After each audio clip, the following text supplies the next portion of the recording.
should come up.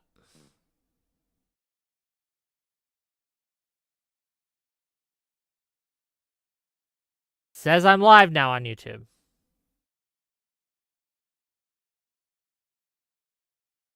Is YouTube up? YouTube is up. Oh, God. Yay, we're back. We're back. After that disaster of a stream. Okay, YouTube is up. Okay, thank God. Real Visigoth, we're going to have you on in a bit, but again, that cost me some time. Bear with me. We will pull you on in about 15 minutes. I do want to go through more of this, okay? Can we see me? Can we hear me? Can we all the things? Okay, great. God damn it. Whew. Let's see. Okay, let me adjust. Let me get the stream back up. Okay. Let's keep going. They have, very few people have. And we're able to really go forward with very, very high-tech things and many other things, including weaponry that we're going to use in many locations, but that we need for our country. This allows us to do that. Will you continue? Will you continue? I'm sorry. Can I? Yes, go ahead, please. If I can just, yes. In the document, there is one of the very important points. If we speak about business and investment, we never had LNG terminals in Ukraine. This document will open. I mean, the next document, but anyway, here. President Zelenskyy, do you feel like the U.S. is on your side? That the President Trump is on your side at this moment? What do you think? He wants to know, do you think that, sort of a stupid question. I guess we wouldn't be here if I wasn't. Not a stupid question in hindsight, but let's hear the answer. I think that the United States on our side from the very beginning of occupation, and I think that President Trump on our side, and of course, I'm sure that the United States President will not stop support. This is crucial for us. It's important for us. Yes. And Putin, the president, speaks about the people and the soldiers which are dying, but they came to our territory, they came to our land. They began this war, and they have to stop. And I think this is the question, was really the most important question. Can President Trump, I hope yes, with some other allies, to stop Putin, withdraw these enemies, our enemy, withdraw these troops from our land? And I think that you asked about the history. I think that if President, or when, he will stop Putin, if President Trump will bring peace to our country, I think he will be on this wall. We've had very, very good talks. Okay, anyone have any issue with that, right? Any issues with that? Anything he said that you think was disrespectful, rude, wrong? Seems a pretty standard answer. Seems a pretty just boilerplate stuff at this point. Rube, you keep saying that he failed on that answer. Like, you keep saying things, Rube, but I'm going to need you to back it up, right? Because how was that failed as a layup? He answered the question. I think that they are on the same side, and Trump will stop Putin, and when Trump stops Putin, he'll be on the wall. That's what he said. Pretty easy. Give me 1 second, gang. I have to answer a DM. Because of the technical difficulties. I'm going to have a guest on in a bit, right, to talk about this with me, someone from Ukraine. But, hey, sorry, give me a little longer since we had tech issues. Sorry about that, gang. But yeah. It's not Zelenskyy. If Zelenskyy wanted to come on my show, I'd love to have him, but I don't think he wants to come on my show. Yeah, let's keep going. Actually, you know what, gang? Do you want me to bring on some people to kind of discuss as we watch, or what do you guys want? Because I got a couple people in the waiting room. I could bring them on, talk. You guys want that? You want me to bring on some other people and we can kind of go through this? Cool. We can do that. Suits only? Yeah. I'm going to make them thank me first, okay? That's the first thing that's going to happen. Did you thank me for being able to come on the show. So yeah, jump backstage. And I'll pull you in.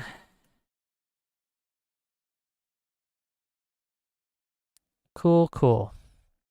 And keep in mind, we are having a panel on this on Thursday. And also the Ukraine question in general. But yeah, give me a second. I'll send the invite to him. He can jump on in. Trying to manage all this shit at the same time. Okay, let's keep going while we wait for him to show up. What about military aid to Ukraine? President Zelenskyy just said that there'd be no compromises with Vladimir Putin. I just wanted to ask both of you. Firstly, are there compromises that you think that President Zelenskyy is going to have to make? And President Zelenskyy, is there anything that you think that you may be able to offer or bring to the table? For example, elections. Thank you. I think you're going to have to always make compromises. You can't do any deals without compromises. So certainly he's going to have to make some compromises, but hopefully they won't be as big as some people think you're going to have to make. That's all. It's all we can do. I'm here as an arbitrator, as a mediator to a certain extent between two parties that have been very hostile, to put it mildly. They've been very hostile. There's been a vicious war. There's been a vicious war. You know, it's a very level battlefield, and those bullets go out, and as I've said many times, we were talking about it with Pete, many times the only thing stopping those bullets is a human body. And in the case we're talking about, generally young human bodies are stopping a lot of bullets. It's dead level. That's why it's great farmland. It's great land. It's great farmland, but there's very little protection against the bullets that are being, and other things that are being shot. So all I can do is see if I can get everybody at the table and get an agreement. And I think we're going to end up with an agreement. Otherwise, I wouldn't probably be even here today. Mr. President, I got two questions for you. You think ultimately your legacy will be the peacemaker and not the president that led this country into another war and ended foreign wars? And I've got a I hope it will. I mean, I hope I'm going to be remembered as a peacemaker. This would be a great thing if we could do this. I'm doing this to save lives more than anything else. Second is to save a lot of money, but I consider that to be far less important. So I hope I'm going to thank you, Brian, for that question. It was a nice question. I hope I'll be known and recognized as a peacemaker. This would be a great thing to solve. This is a very dangerous situation. You know, this could lead to a third world war. This was headed in the wrong direction. If this election were lost, if we didn't win this election, and by the way, we won it by a lot. That was a mandate. We won every swing state. We won the popular vote by millions and millions of votes. We won everything. The districts, you look at the areas of red, take a look at a map. This was a big mandate, and this is one of the things. I said we're going to get this thing settled. If we didn't win, I think this could have very well ended up in a third world war, and that would not have been a good situation. What was your second question? Okay, so again, nothing surprising, nothing wrong with that. He's being a politician. Trump is just saying, I won and I won bigly, and fair enough, right? Okay. I don't think there's anything, I disagree with him, but I don't think there's anything like wrong with anything he said. At this point though, however, our guest has arrived and we're going to bring him on and he's going to introduce himself and then we'll get back to watching and we'll watch it together. Sounds good, gang? Sounds good? I hope it is, because that's what we're doing. That's what we're doing. Let me bring him on. Hello, you're live. Hello. Can you hear me? Yes. Oh, okay, fine. Hi. What's up? Tell people who you are before we continue on, and we're gonna watch it together. And I'll stream it up, and we can get it going, right? But Okay.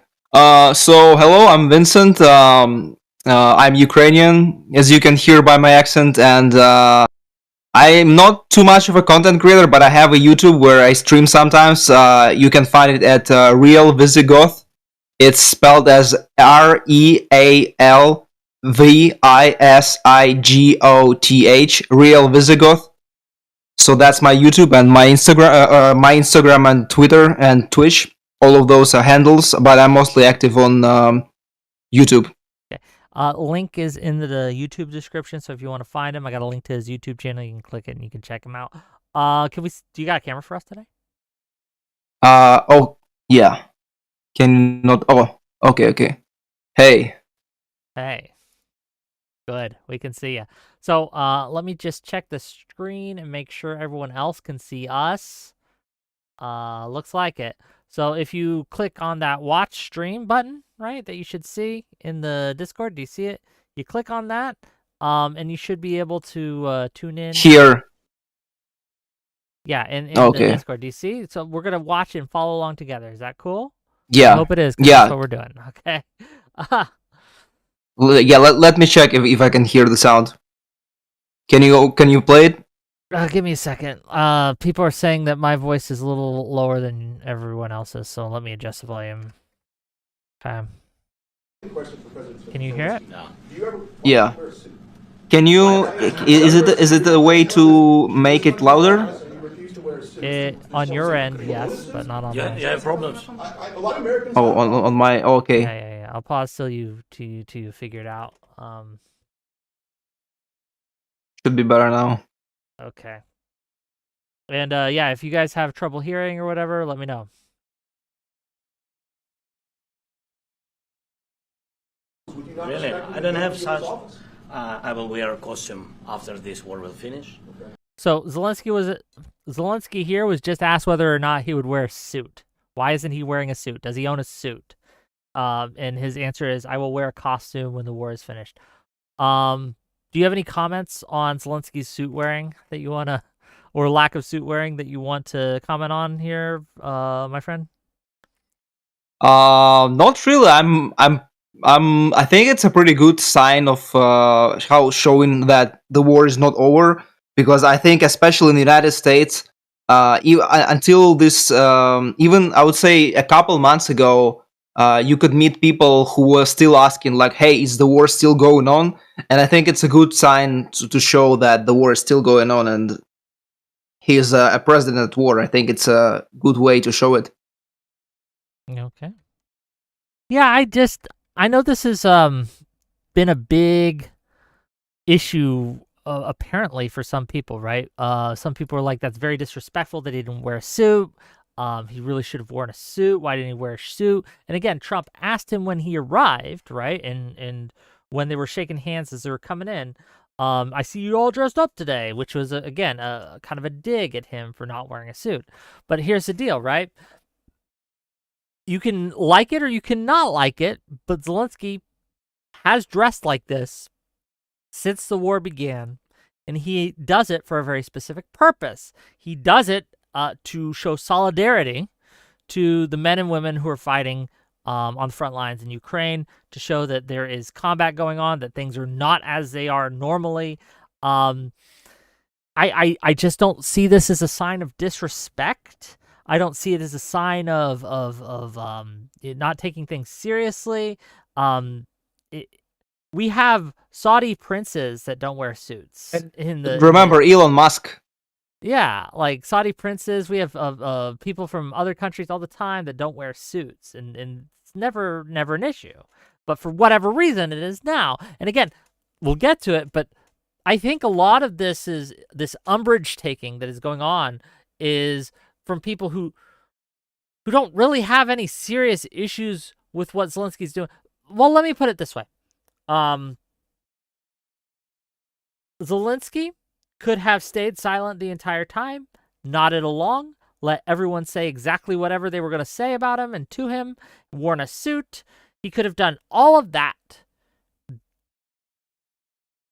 They still would have found a way to torpedo this thing, okay? They still would have found a way to say he was disrespectful, that he was not in it to win it, that he was not okay, and attack him, right? The details of what they're attacking him for don't matter, because all they want to do is attack this guy. But we'll get to it, and I know this is long, right? But we'll get to it. But we'll go through it. Okay, ready? Cool. Yeah. Yes, maybe something like yours. Yes, maybe something better. I don't know. We will see. Maybe something cheaper then. Yeah. Okay, so you can say, I'll give you guys this. That comment, remember, is to the guy who asked him if he owned a suit. That comment, kind of making fun of him, saying, maybe next time I'll wear a suit and it'll be better than yours. I'll give you that. Maybe that was a little bit of a dig at the person asking him the question, but that's okay. He deserved a dig for asking that question. And I don't care if you disrespect reporters, frankly. Reporters aren't really people. Let's be real. But yes, let's go. Thank you. Thank you, President. You said yesterday, are you going to send more arms to Ukraine in case there's no peace? Yeah, we're going to have arms to Ukraine, yeah, sure. Hopefully I won't have to send very much because hopefully we're going to have it finished. We're looking forward to finishing this quickly. We're not looking forward to sending a lot of arms. We're looking forward to getting the war finished so we can do other things. But we very much appreciate the agreement because we needed what they had, and we're treating, our country is now treated fairly. Biden didn't do that. He didn't know what the hell he was doing. This should have never happened. This should have never started. But, sure, the answer is yes, but hopefully we won't have to send much because I'm looking forward to getting it done quickly, very quickly. Does that mean provide security guarantees, Mr. President? I don't want to talk about security yet because I want to get the deal done. You fall into the same trap like everybody else. A million times you said over and over, I want to get the deal done. Security is so easy. That's about 2% of the problem. I'm not worried about security. I'm worried about getting the deal done. The security is the easy part. Security is very nice. Everybody stopped shooting. And now will Europe put people there? I know France is going to. I know the UK is going to. I know other countries are going to, and they happen to be right next door. We haven't committed, but we could conceivably. We have security in a different form. We'll have workers there digging, taking the raw earth so that we can create a lot of great product in this country. So in that sense, you have something, but we haven't determined that yet. I will say, in speaking to France and in speaking to, and they were here, as you know, last week and just the other day, they have committed to a lot of security. I don't think you're going to need much security. I think once this deal gets done, it's over. Russia's not going to want to go back, and nobody's going to want to go back. When this deal ends, I really That's a very alarming thing that he's saying right now. Go on, explain. Well, because he says that Russia is not going to invade anyway, that he's not even seeing the possibility of that, which is very, alarming for me, because that's a very big possibility that Russia is going to invade, unless we're going to have some security guarantees. I don't disagree, right? And again, and you can tell on Zelensky's face, this isn't exactly inspiring confidence in Zelenskyy, right? When, Trump has asked several times, this is the second time he's asked about security by reporters. Let's be clear. Zelensky's not asking him this. Reporters are asking him this, okay? Reporters are asking him these questions because they want to know, right? What are some of the security guarantees? What are some of the things you're going to be doing with to ensure the peace there? And the answers that Trump is giving is very vague. Okay, it's very vague, and also, as you said, it seems to almost make light of the fact that Putin would ever break the deal. Not inspiring confidence, but again, I don't think there's necessarily as so far nothing has gone off the rails. Nothing's been done wrong on either side, right? I think it's just a standard presser. But again, keep in mind, I think the length of the presser is surprising. They usually don't go on this long. So the fact that it has is odd, but I understand a lot of people want to ask questions. But usually they're wrapping up at this point. But let's keep going. Be over. Question? Yeah, please go ahead. Go ahead, please. Thank you so Yeah. much. President, thank you. Thank you. Macron and Keir Starmer at the White House this past week, both of whom praised your courage and conviction to lead the pathway towards peace. Yes. Part of that involved, though, re-engaging with Russia in diplomatic relations, something that previous leaders lacked the conviction to do so. What gave you the moral courage and conviction to step forward and lead that? Well, I love this guy. Who are you with? One American News, sir. Well, that's why I like him. One American News does a great job. I like the question. I think it's a very good question. It's a pathway to peace. It's a pathway to getting something solved. And I feel that as the head of this country, I have an obligation to do that. Plus, we're very much involved. We got involved. It's too bad we got involved because there should have been no involvement, because there should have been no war. And there shouldn't have been October 7th. That would have never happened. As you know, Iran was broke. They had no money to give to Hezbollah. They had no money to give to Hamas. They were stone cold broke. And then under Biden, they became rich as hell. They went from no money to $300 billion in a period of 4 years. And they gave a lot of that money away, and you see what happened. And that's a real mess also that we hope to be able to solve. But no, I appreciate your question very much. It's just I feel I have an obligation to try and do something to stop the death. If I can answer, yes, if I can answer, Please, sorry, go ahead. please. And I do like your clothing, by the way. Yeah, really? Even though I think he's a great guy, by the way. I don't know if you two like each other, but you know what? That's an interesting thought. He actually likes his clothing. Is he being serious? I don't know. Trump says shit. Says whatever, yeah. Yeah, so I don't know if this is actually something that he's actually likes his clothing or not. Obviously, a lot of the Trump surrogates. I haven't heard Trump say this directly, right? But I've heard Vance, or not Vance. I've heard a lot of right-wing pundits remark on the suit stuff. Okay, but Trump doesn't seem to have a problem with it. At least not yet. At least not now. But let's go. I think No, he's no, dressed. I think he's dressed I like beautifully. this guy. I don't know I think him. he's dressed beautifully. So I have more serious things than answer on such That's questions. good. That's a I will good- answer on more serious that's a good questions if I statement. can. Yeah, that's good. Yeah. So please, about security guarantees and about just ceasefire. We can't just speak about ceasefire and speak and speak. It will not work. Just ceasefire will not never work because I'm like a president. I have this experience, and not only me. Ukraine before my presidency from the 2014, Putin broken 25 times. 25 times he broken his own signature. 25 times he broken ceasefire. But It was he never broke to irrelevant. me. He never broke no, to no, me. you were the president. He you never were the broke- president he during. never broke to me. In 2016, you've been the president, Mr. President. You've been the president, but he had, of course, not with you, but he had during those period he had conversations with our side, and we had Normandy format. You know, the France, Germany, Ukraine, and Russia, and he broken 25 times. That's why we will never accept just ceasefire. It will not work without security guarantees.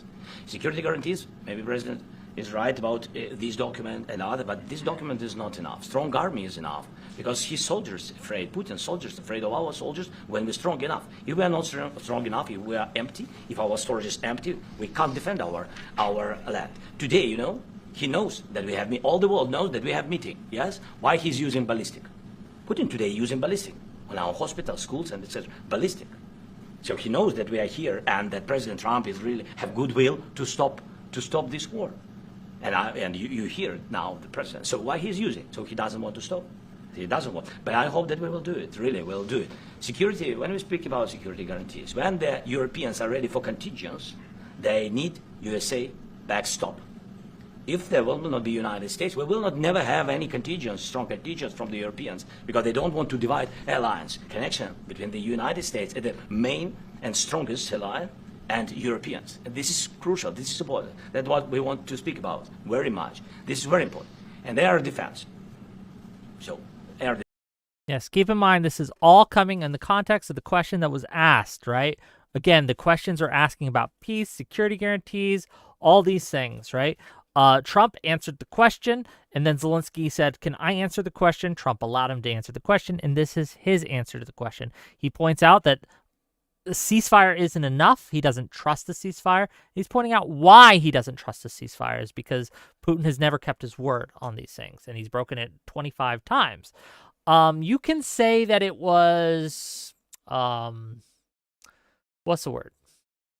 Uncouth to correct the president.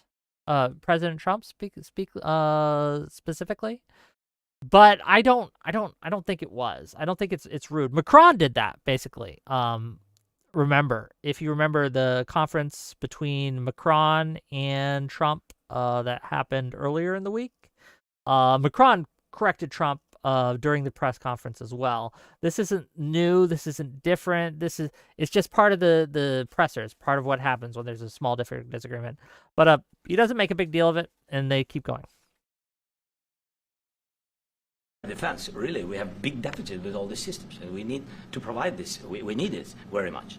Otherwise, Putin will never stop, and will go further and further. He doesn't want. He hates us. You know, it's not about me. He hates Ukrainians. He thinks that we are not a nation. He thinks, and he shares this thoughts, I think maybe with your team also, I don't know. But with all the Europeans, in media, official and not, he always said that there is no such country, such nation, such language, and such life like Ukrainian. No, he really doesn't respect all the Ukrainians, and he wants to destroy us. And you are right, Mr. President, that's 2%. This document, maybe other documents, it's a very good start, very good, but it will not enough to stop this person. Yeah, again, Zelenskyy is saying here, it's a good start, but it's not enough. We want more, which is fine to say. There's nothing disrespectful about this. There's nothing wrong with this. This is a discussion that they're having at a press conference, right? Where they're answering questions. You hear, okay, let me show of hands in chat, okay? Show of hands in chat. Once, if you agree with this, type 1 in chat if you think that to this point, Zelenskyy has been rude, has been disrespectful, has been any of those kind of things with Trump to this point, okay? One's in chat. Twos, if you think that so far, so good. No one's been rude. No one's been off base. No one's gone crazy, right? I just want to get a temperature check of chat to this point. Again, we'll get to the crazy stuff later. I see two ones. Crystal clear art. Why? What? I'm sorry. Clearly crystal clear. What has been said, in your opinion, by Zelenskyy to this point that you find disrespectful or inappropriate? I just want to get your read on this, okay? And Visigoth, you're my guest here, so please answer as well, right? But yeah, I'm just trying to get an idea. Yeah, I see no disrespect until now, and I haven't seen even later, to be honest.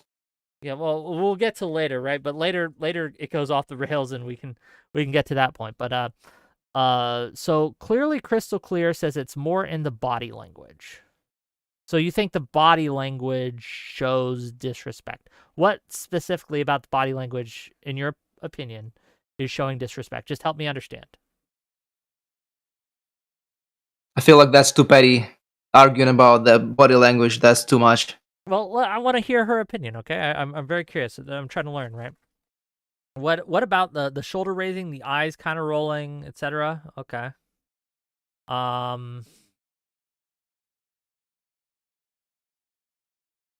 Rube, we will bring you on as soon as we're to the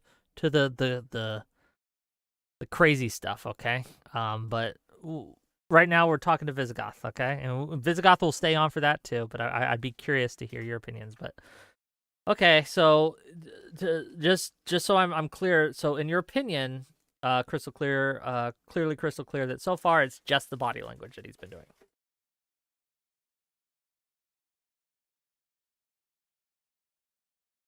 And you don't like the dress either? Clearly crystal clear? Okay. Well, let's keep going. Let's see what comes out of it. Okay? Mr. President, may I have one more question, please? Yeah, go ahead. I asked President They have to Zelenskyy pay. this question. He This didn't is the like rule. because- This is the rule of the because war. This is the rule of the war. During all the centuries, all the history, this is the rule of the war. Who began, those pay. This is the rule. Putin began this war. He has to pay all money for innovation. He has to pay. Of course, some Russian assets, what we have in Europe, about 300 billion, we can use them. We can use for innovation and buy military support from the United States also. We can do it, but it's not enough.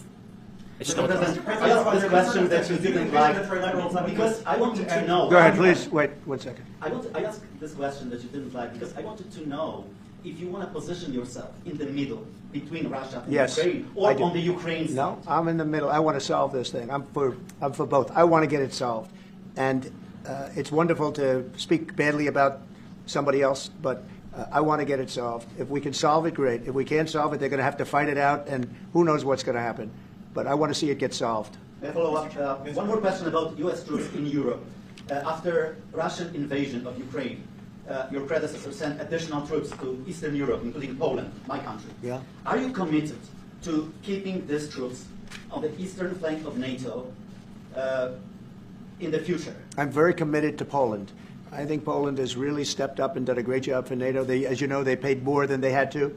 They are one of the finest groups of people I've ever known. I'm very committed to Poland. What about Baltic? This is a fine answer, right? Like, so again, this is why when I opened, I don't know if, like, I think Trump actually wants this deal, right? I think he actually wanted the deal. Vance doesn't. And I stand by that, and we'll see why, right? I think Vance is there as a spoiler. He's there to stop this from happening. I think he did that on purpose. But no answer here by Trump is particularly out of line or anything. I think it's fine. What do you think, Visigoth? Yeah, I think it was pretty calm now, and I going into the future, I think Vance was the only instigator. I think if not for the Vance, I don't think it's ever was even like that. I think it was probably besigned. Yeah. Or at the very least, I don't we would be in a disagree. much better I don't in a much disagree. better position. But yeah, Vance, well, we'll get to it. We'll let you guys see, right? But this is, so it's happening so far. They're being asked questions. I think they're answering fine. There's nothing crazy about what's being said or what's being done. Nothing disrespectful, nothing out of pocket. Let's keep going. Poland's in a tough neighborhood, you know. What about the Baltics? The Baltics, they got a lot of, it's a tough neighborhood too, but we're committed. We're going to be very committed, and we're committed to NATO. But NATO has to step up, and the Europeans have to step up more than they have. And I want to see them equalize, because they are in for far less than we're in, and they should be at least equal. You understand that? Why is the United States, we have an ocean in between, why is the United States in for so much more money and other things as Europe? With that being said, and as you said, they've also been obviously very helpful. But we have put in far more than they have, and I think they should equalize. Yeah, please, go ahead. About the agreement, what changed between the first time that Secretary Vance gave President Zelenskyy the agreement and today for the signing? We made a deal. So What was the I'm just, deciding factor? I'm a business person. We made a deal. That's what changed. I didn't think we were going to make a deal, and we ended up making the deal. So that changed. You know? President, what and how do you envision a trilateral summit with President Zelenskyy and? I don't know, but it's, well, they don't like each other. I can tell you that. Okay? They do not like each other. This is not a love match, and it's unfortunate. That's why you're in this situation. The United States should not have allowed this to happen. Okay? The United States, run by a man that didn't know much. I'm going to be very nice. Run by an incompetent person, very incompetent person, should never have allowed this to happen. I've stopped wars. I've stopped many wars. My people will tell you, I stopped wars that nobody ever heard about. I stopped wars before they ever started. You can look at some of, I could give you a lot of nations that would tell you right now they were probably going to war. I could tell you right now there's a nation thinking about going to war on something that nobody in this room has ever even heard about. Two smaller nations, but big, still big. And I think I've stopped it. But this should have never happened. About sorry, just a second. About any negotiations. First of all, I want really to tell you, and I think that everybody understands that Ukraine, more than Ukrainians, nobody wants to stop this war. But at the future, any negotiations, it's understandable that two sides of the war, not Russia and the United States, because this is not the war between Russia and the United States. This is a war of Russia against Ukraine and Ukrainian people. So these two sides will be at the, anyway will be at the negotiation table. Then of course United States, like the strongest partner of the Ukraine, and of course Europe. I think Europe is very important. I want to speak about it with the president. Yes, Europe is very important for us because we really defend Europe for today. Yeah, I want to, again, put this into context. Remember, these statements are in context of the questions that they're being asked. Trump was asked, right, what changed, right, between Zelenskyy, or him calling Zelenskyy a dictator and meeting with Russia without Zelenskyy, etc., for peace talks, what changed? Trump's answer was, we made a deal. And Zelenskyy is simply pointing out that any peace talks needs to happen with them. They need to be involved in the peace talk because they're the ones at war with Russia, not the United States. And I think those are fine things to point out. They're fine things to talk about. But let's keep going. The Europeans really recognize that we are defending the line, and they have real life, and our people are dying. That's why they helped us. And also, it's about the NATO. Yes, between, like the president said, you have big, nice ocean. Yes, between us. But if we will not stay, Russia will go further to Baltics and to Poland, by the way. But first to the Baltics. It's understandable for them. This is also, This is also important to keep in mind. They're talking about the oceans. This ocean comment has come up a couple times. Keep this in mind. This will be important later, okay? Remember how I said to remember the count, the thank you count? We're at 2, right? 2. It's important to remember the context of the ocean comments as well, because this comes up later. And it has been, in my opinion, wildly taken out of context by a lot of Zelensky's detractors and portrayed as a threat and things like that. But that's not what this is. It's in the context of the conversation. Let's keep going. Because they've been in the USSR, you know, they've been one of the republics of the USSR, and Putin wants to bring them back to his empire. It's a fact. And when he will go there, if we will not stay, you will fight. Your American soldiers, it doesn't matter, do you have ocean or not, your soldiers will fight. Mr. President, would you be willing to visit Ukraine, maybe Kyiv or Odessa, which is going to be a 30-year-old Black Sea? It was my question. Yeah. I don't want to talk about Odessa now. Let's not talk about Odessa. I want to talk about making a deal, getting peace. We don't have to talk about Odessa, but a lot of cities have been destroyed. There are a lot of cities that are not recognizable. There's not a building standing. No, and you a lot of things have Mr. to President, you have to come and to look. No. We have very good cities. Yes, a lot of things have been destroyed, but mostly cities alive and people work and children go to school. Sometimes it's very difficult. Sometimes closer to front line, children have to go to underground schools or online, but we live. Ukraine is fighting and Ukraine lives. This is very important. And maybe it's Putin is sharing this information that he destroyed us. He lost 700,000 people, 700,000 soldiers. He lost everything. Yes. So. Mr. President, one more. I mentioned Poland. Hold on, I'm just real curious. Does anyone find that disrespectful, that correction that he just did?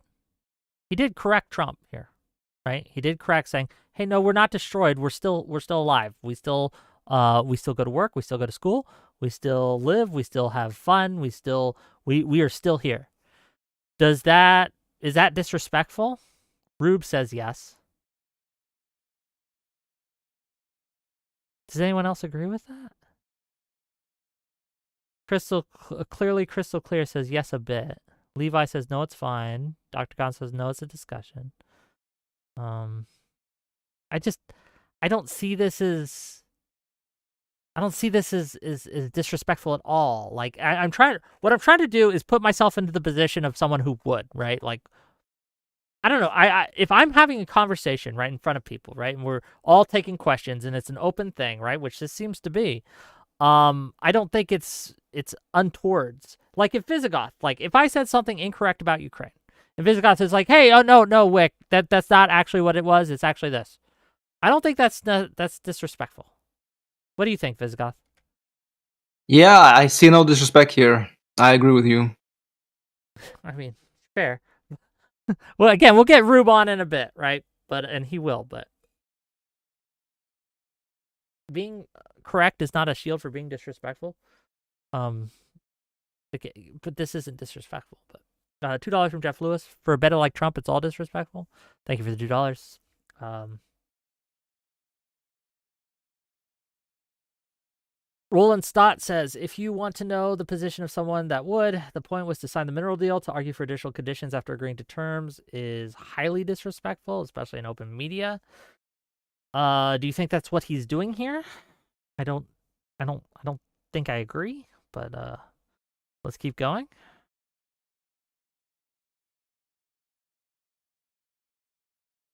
Please go ahead. When did you last speak with President Putin, and what did he say? A couple of days ago. And what did he tell you that gave you the assurance that he wanted peace? Well, that's what I do. My whole life is deals. I know pretty good, and I've known him for a long time. I've dealt with him for a long time. He had to suffer through the Russia hoax. You know, Russia was a hoax. It was all Biden. It was nothing to do with him. So he had to suffer through that, and he was able to do that. I think that he wants to make a deal, and he'd like to see it end. That's all I do. That's what I do. My whole life, that's what I do is make deals. And I'm in the middle of a mess because this is a real mess. It's a very dangerous one. If this doesn't get solved now, it's not going to get solved for a long time. So I hope we're going to get it solved. In the back, please. Okay, so Trump didn't actually answer that question. I mean, this has nothing to do with the question of the day of was Zelenskyy disrespectful, but because politicians don't answer questions all the time, but that wasn't an answer at all, right? So he was asked, to be clear, what did Putin say to you that gives you confidence that he's ready to deal? Trump said, I make deals a lot. I live for the deal. He didn't actually give an answer here, just to be clear. $5 from Audacity say, hey, if everything is okay according to Zelenskyy, does Ukraine still need our help? Ukraine could absolutely use our help, yes. Does it need it? Ukraine always needs help. Yeah. And always needs support. Yeah, sure. But let's keep going. Thank you, Mr. President. Prime Minister Starmer claimed repeatedly that his government believes in free speech and was not engaged in censorship. But his country's government arrests people for memes and thought crimes, and even more worrisome is pressuring American companies to censor Americans on its behalf. How can he be a reliable, trustworthy partner when he says things that are demonstrably false on such important topics? Well, we actually spoke to him about that yesterday, and we thought they took it very, very much too far. JD was very strong on it, so was I. So was Marco, and we've been speaking to him about it. Marco, would you like to say something about that? We have concerns, obviously, with the conduct of theirs, particularly as it impacts Americans. And there's real concern that American speech, which is online, could fall into the hands of the British or any country's jurisdiction. And so this is a point the Vice President made in Munich, and I think it's a very compelling one that unites us with Europe as much as anything else is these shared values, and one of them being free speech. And so if Americans are threatened by it, we're going to need to take action in that regard. Mr. President.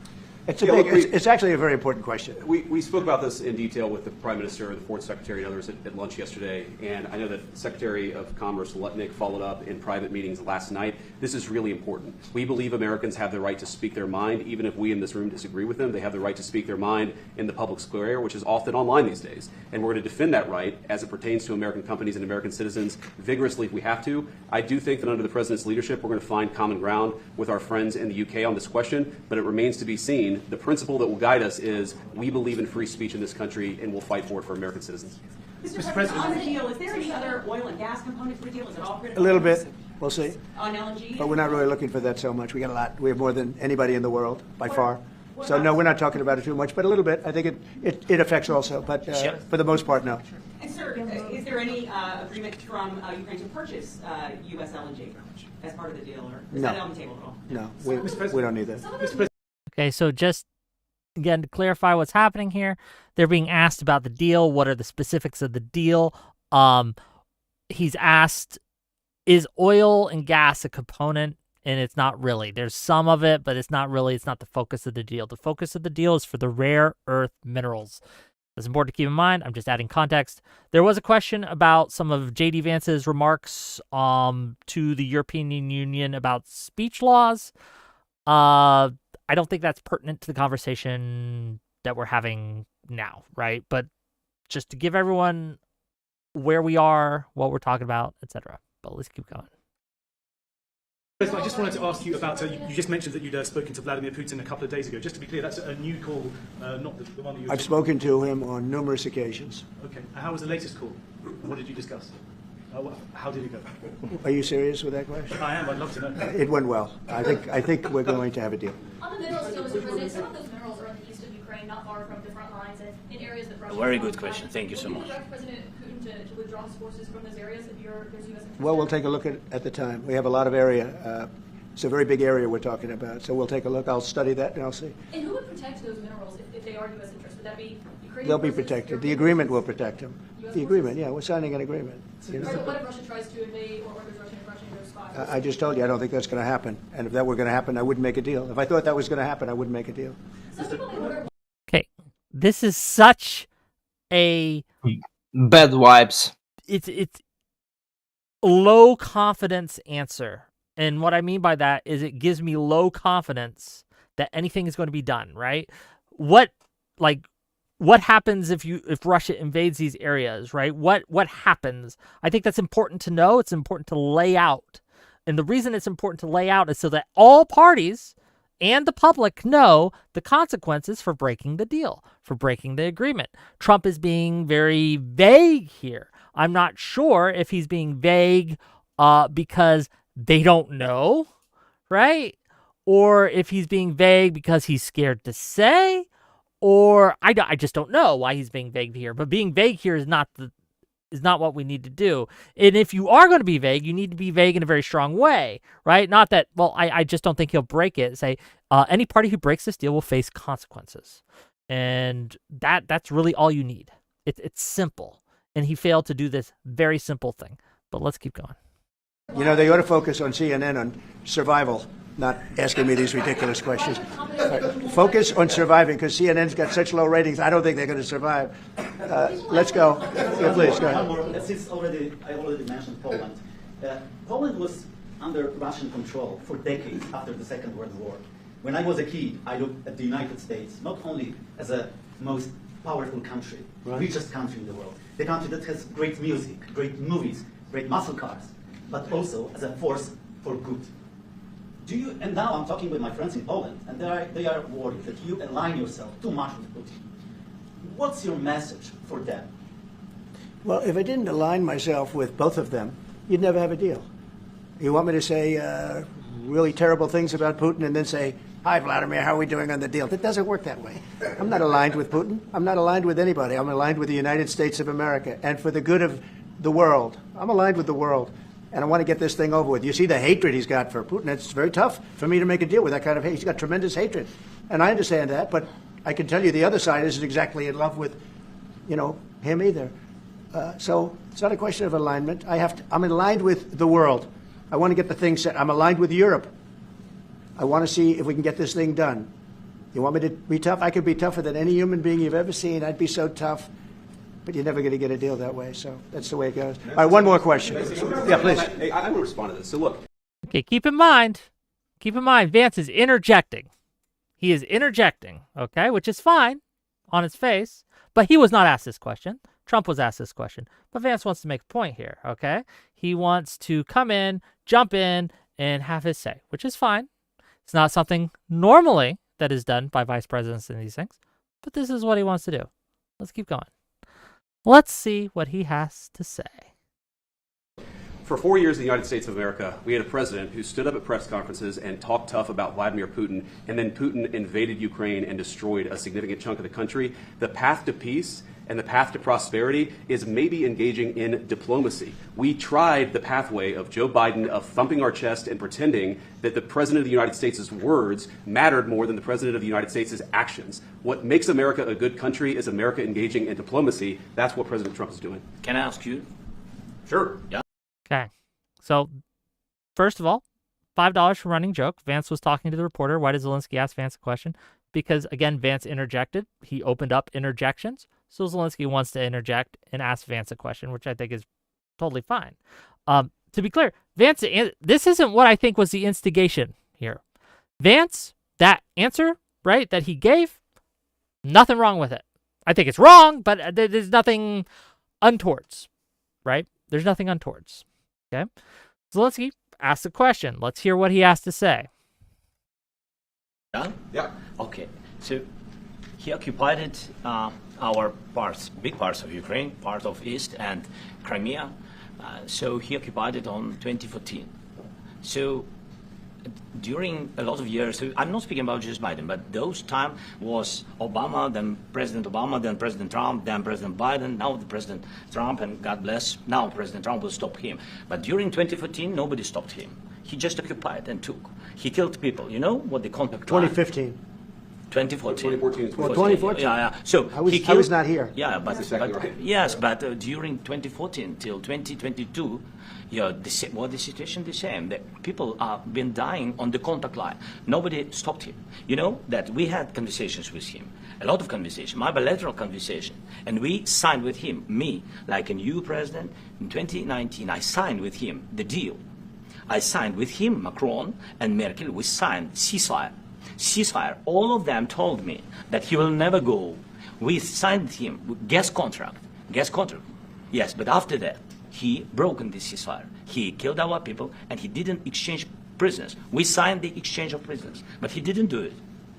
What kind of diplomacy, JD, you are speaking about? What do you mean? I'm talking about the kind of diplomacy that's going to end the destruction of your country. Yes, but if you are Mr. not President, strong... Mr. President, with respect, Doesn't even answer directly. Office to try to litigate this in front of the American media. Right now, you guys are going around and forcing conscripts to the front lines because you have manpower problems. You should be thanking the president for trying to bring an end to this conflict. This is where Vance starts the fight. This response to Zelensky's question, out of pocket, totally inappropriate, something that should never... A world leader of a powerful country should never do, right? Zelensky's question was fine. It was fine. There was nothing disrespectful about it. It was simply asking what I think needs to be answered. Hey, you talk about diplomacy, but what do you mean exactly? Because we've tried diplomacy, it hasn't worked. So what do you mean? That's a perfectly fine question, not disrespectful at all. There's nothing wrong with it. There's nothing out of pocket of it. Again, in the context of the conversation, everyone's interjecting. A question was asked of President Trump. J.D. Vance wanted to jump in. That's fine. He opened it up, the dialogue. He opened up the floor. So Zelenskyy says, can I ask you a question? Vance says that's fine. He asks a question. Vance's response, it takes things from 0 to 100. because his response is accusations and attack. It was aggressive in a way that up until this point in the conversation, up until this point in the discussion, we have not seen. Vance comes in for the throat for no reason. We have seen the whole context of this conversation. We have seen me and you, baby, together, okay, dear viewer. We have watched this unfold. And you can be the judge of it yourself. But until this point, until this response to Zelensky's question, it has been cordial, it has been professional, there has been nothing untowards done by any party. But Vance, I don't know why he decided to go for the throat here, right? Did he think he was on TikTok? I don't know. Does he think he was on a debate panel, on a WIC TV panel? Right? I don't know. But he decides to go in for the throat. And it's out of the blue. It's like a fucking lightning bolt from a clear sky. There was no provocation to this. Vance is clearly just going in for, again, we watched the context, you and I both. Zelenskyy merely asked a question. Wild shit. And I'll go this. I'll just be very clear. If you think this was disrespectful, you don't know what respect is. Like, you've never. Did you not have a father figure in your life? I don't know, right? But there's very fatherless behavior to find being questioned disrespectful. But let's keep going. Into Ukraine, did you say what problems we have? I have been to. Come once. I've actually watched and seen the stories, and I know what happens is you bring them on a propaganda tour, Mr. President. Do you disagree that you've had problems bringing people into your military? We have problems. And do you think that it's respectful to come to the Oval Office of the United States of America and attack the administration that is trying to prevent the destruction of your country? Again, Vance is putting this out as an attack. Like, he is like. At any point, Zelenskyy has attacked the administration. He has not. We just watched the whole thing. $5 from Audacity. I watched a conversation about diplomacy between Trump, Zelenskyy, and reporters. And then Zelenskyy go after Vance because he knows he can't go after Trump. Zelenskyy asked Vance a question that wasn't going after him. You see the difference here? You see the difference between these things. Zelenskyy laid out his argument, and he asked the question, what do you mean by diplomacy? Okay? Not an attack. Vance, and I'll explain the difference. Vance, what he does is he says, you're attacking us, you're being disrespectful, you are being arrogant here, all these things. That's an attack. That's the difference. One is a question, one is an accusation. I don't know how else you can see it. That one is a question, one is a legitimate question, and one is just an accusation and an attack. Clearly, unprovoked, because Vance, I don't know, doesn't like Zelenskyy, probably. And he said this, right? He thinks he's a dictator. Yeah. What do you think, Visigoth? Yeah, I think it was completely unprovoked too. And I honestly don't understand why Vance is even speaking here. He's not even the president. And like, if anybody would be out of line No, here. hold on. Vance is speaking because he was asked a question, right? So it's obvious he's going to answer that question. I think that there's nothing wrong with Vance speaking here.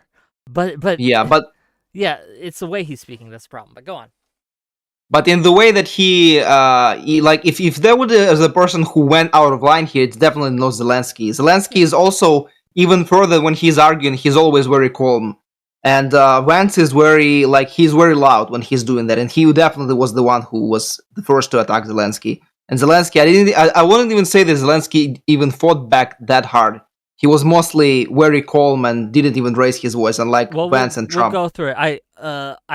I told Rube that we're going to bring him in on this part as like a counterpoint, right, to my voice and your voice, because he obviously disagrees with us, and I think that my audience deserves a different perspective. So I have brought Rube on to join us in watching the rest of this. There's about 10 minutes left, right? And this is where it gets spicy. And so Perhaps Rube can point out where he feels that things have gone off the rails or Zelenskyy has misbehaved, what have you. But he is here to represent that point of view. Rube, can you hear us? Hello, I can hear you. How do I sound? You sound a little loud. Let me turn you down just a smidge. Okay, we can't see you though. Got a camera for us? I do. Okay. I'm listening to the thing to make sure that I don't sound ridiculous. Okay, you can click on the Okay, perfect. We're good. watch stream. No, I had the settings. I wanted to make sure that it wasn't feeding through my Bluetooth. You're fine. All right. So, if you ask somebody a question that's underhanded and backhanded and implies that they're doing something retarded, that's disrespectful and accusatory in nature. I know that you could put a question mark at the end of it, and then technically speaking, it is a question. But the whole purpose of human language is to, communicate things to other people. And what Zelenskyy is communicating by calling out things that, quote, he did prior, and saying that they're exactly the same, that the exact same thing that Vance is proposing and didn't work, is implying that he's retarded, even if you put a question mark at the end of it. I don't see how that works. Okay, let me see. One time I went onto a panel and I responded to something that I disagreed with by saying a lot of retarded nonsense. And right now you're saying that you're going to respond to a lot of retarded nonsense to a question that's being asked of you. How is that going to be different? How's it going to work this time? Let's get a baseline here, because I just want to kind of, Rube. Can we just agree, obviously, that it's possible to ask a question in a manner that's backhanded and disrespectful? It's obviously there's obviously ways to ask a question that is backhanded and disrespectful. Cool. I think that is possible. We've gotten rid of. But I don't see how it's the case in this case. But let's set a baseline. Like, Rube, this is a question for you. Do you think that Zelenskyy disagreeing with Vance and asking him a question about it, is that disrespectful just across the board? Is there any way, let me ask it this way, is there any way that Zelenskyy can disagree with what Vance said and ask him a question about it that is respectful? Yes. Okay. Yes. Why was the way he did it here not respectful, in your opinion? Because it's not yes-anding Vance, right? It's contradicting him. It's saying, well, we talked with Putin, we did diplomacy with Putin, even us and France did diplomacy with Putin, and that didn't work. Okay. Whatever you say after that is, no, not disagreeing, implying that it's stupid. Hold on. You're adding things in. That does not necessarily not in the slightest. Okay, let's do the autism LARP. Let's go down to the base components of all sentence structures so we can figure out exactly where it is. Where's the disrespect hiding? It's totally ridiculous. I just asked you, right? I just asked you, is it possible to disagree with someone and ask them a question about it in a way that's respectful? And you agreed with me that yes, it's true. Yes. There is a possible way to do that. I then asked you how, right? What exactly, right, that Zelenskyy did here made what he did disrespectful. It's what he didn't do specifically. Okay, so be specifically. What should he have done that would have made it? I just said it. Yes-anding. Sorry, if you're yes-anding something, you're like taking what the prior person said and adding on a little bit, right? Okay, but yes-anding. It's like an improv not term, disagreeing, or like a sales term, or is not agreeing. I should say yes-anding is not agreeing. Yeah, or not disagreeing. It's agreeing with you. No, you can absolutely agree with you, and no, absolutely can, Where you say, you guys are going to do diplomacy. We tried diplomacy back then. We didn't have the resources at our disposal to really enforce this. We didn't have the wherewithal. We didn't have Donald Trump to do this. I'm excited to see where you guys are going to do differently. Do you have any ideas? Well, that's just glazing and sugarcoating it. That's what it Oh is. yeah, no. If my country's getting shelled into oblivion, I'm gonna glaze like the strongest military on Earth, and the second strongest military on Earth, and the third strongest military on Earth, without hesitation. And if you can't do that, it kind of makes me worried that there's something fucking wrong with you. That you can't give up a little bit. You're so worried about appearing cringe in front of the entire world that you're gonna like schoolmarm Karen, the president and the vice president of the United States, when they can literally solve a problem for you. That's the words of like an insane person. Well, for I them don't to know if I solve that, they trust should that understand person what he to said to behave. them. I don't know if I want to back them.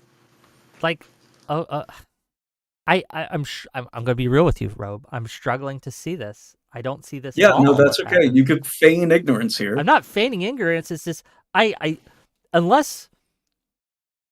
Yeah, I don't see this as something where You're starting from the position, like, look, I get if you're starting from the position that Zelenskyy deserves whatever the U.S. can offer him, up to and including, I don't know, I think it's the state perfectly of Florida. fine. I think or it's whatever. perfectly fine for Trump to ask for the minerals in exchange for help. I think there's nothing inherently wrong with that. It's like, hey, we want something out of the deal. We're going to give you these minerals and in exchange for assurances. I don't think there's anything wrong with that as a concept or anything like that. That's not But like my argument enthusiastic here enough. is- You understand that if we're not getting the minerals, it's completely fucking ridiculous to even offer any aid to these people. No, there are benefits for Ukraine opposing Russia that are in our interest, but this is beside the point of the No. conversation. How many trillions in debt are we? What? How much more of my future has Man, to be look, given up if for you- people around the world? I mean, look, our ties with global powers make us rich. The reason that you are sitting here on a computer, able to talk and be well-fed, healthy, wealthy, and happy is because of our global ties and American dominance. Yeah, the across war in the- Iraq. We are the I would not have food if not for the war in Iraq. We are the I would not most- have food. Ukraine and war in Iraq are completely different. They're not similar in the slightest. That's beautiful, beautiful. You should be You may not doubling have- down on you that. may Hey not guys, have it we're had we not going to lost do the Iraq war, the again. Cold War. We're You may not have What? it had we lost the Cold War. You may not have it had we lost the Korean War. You may not have it had What do you we mean lost lost the the World Cold War II, War? right? We didn't cut North. Are you aware that North Korea exists? I don't know why you're saying like we didn't lose But the South Korean War. Korea I mean, it also exists. exists. Yeah. It wasn't a loss, They're at a but it stalemate. wasn't a win. It was a draw. Okay, but you're tossing it out there as a win. I'm saying right? that without, right? Yes, because stopping communist expansion in the East, even only if it was partially, was absolutely a win. But again, I'm totally down with stopping communist expansion, right? Let's start Are at you? home. Let's put the tanks in Harvard Yard. okay. But Absolutely. this is beside the point. And I want to keep you on, I don't right? think it is. The conversation. We're going to start the video in a minute, right? Don't worry. Yeah, guys, let's go back to right? the. But again, and just to put a pin on the point, Zelenskyy disagreed with Vance. I feel, and I know you disagree, but I feel he asked the question in a perfectly reasonable, calm, rational manner that was not at all disrespectful. But Vance's response was out of pocket and out of line. But let's keep going. A lot of questions. Let's start from the beginning. Sure. First of all, during the war, everybody has problems. Even you, but you have nice ocean and don't feel now, but you will feel it in the future. God bless. You don't know that. God This is what sets Trump off, gang. This comment is what sets Trump off, okay? Trump was kind of staying out of it. But then, again, remember when I said to remember the ocean context, because this has come up several times during this conversation in the past. They talked about the oceans. They talked about the effect on the American people if Ukraine were to lose the war. Zelensky's brought this up a couple times, right? Trump's brought this up, right? This is not out of pocket. I'm not sure why Trump gets triggered here, but he does. It's obvious he does. He says he hears that and he takes umbrage with it. But I'm not sure why exactly. Is this for autism, LARP? No, it's just If you tell somebody you're going to feel, I'm instructing you on but what he'd your said this feelings several are. times before. Totally He used those ridiculous. words several times before the conversation. and he didn't get mad Right, then. and there's no way that somebody can find something annoying unless they explode right then. They can't explode later, they can't retort to it later. They have to, if you find something annoying, the only way that I know that you're annoyed, the only way that you could be annoyed is if you respond to it immediately right then. This is more autism-like. It's totally ridiculous. Visigoth, you're here too. Speak up. It seems like I don't see what you're seeing, Roop. I don't see at all what you are saying, especially with your comment about how he should have been yes-ending him. I mean, you're expecting him to be like a dog to him. I don't know why you expect him. He was completely reasonable to disagree. I just think, like, if you want the deal, present a united front to the country, negotiate, litigate in private, rather than trying to sandbag and head things off at the pass, like I was mentioning in the comments earlier. If you're starting off with, like, if I'm selling somebody something, and they start saying, like, well, here's what I don't want. I don't want to do this. I don't want these features. I don't want blah, blah, blah, blah, blah. You're, like, sandbagging. You're not really implying that you're, like, looking for a deal or you're looking for a proper arrangement between the two of us. You're just dictating terms to me before I've even mentioned anything. And doing that in what Zelenskyy is doing in public is reminiscent of that social dynamic where you're sandbagging rather than presenting it kind of. Can I ask you what in this conversation that you saw did Zelenskyy ask for more? What was the more he asked for? When he's talking about security guarantees, which you admitted earlier,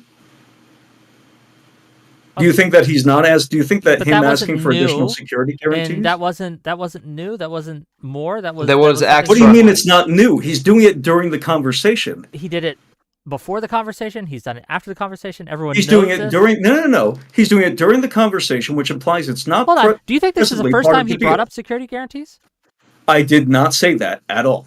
You're trying to go back now, because you admitted prior that he's asking for additional things now.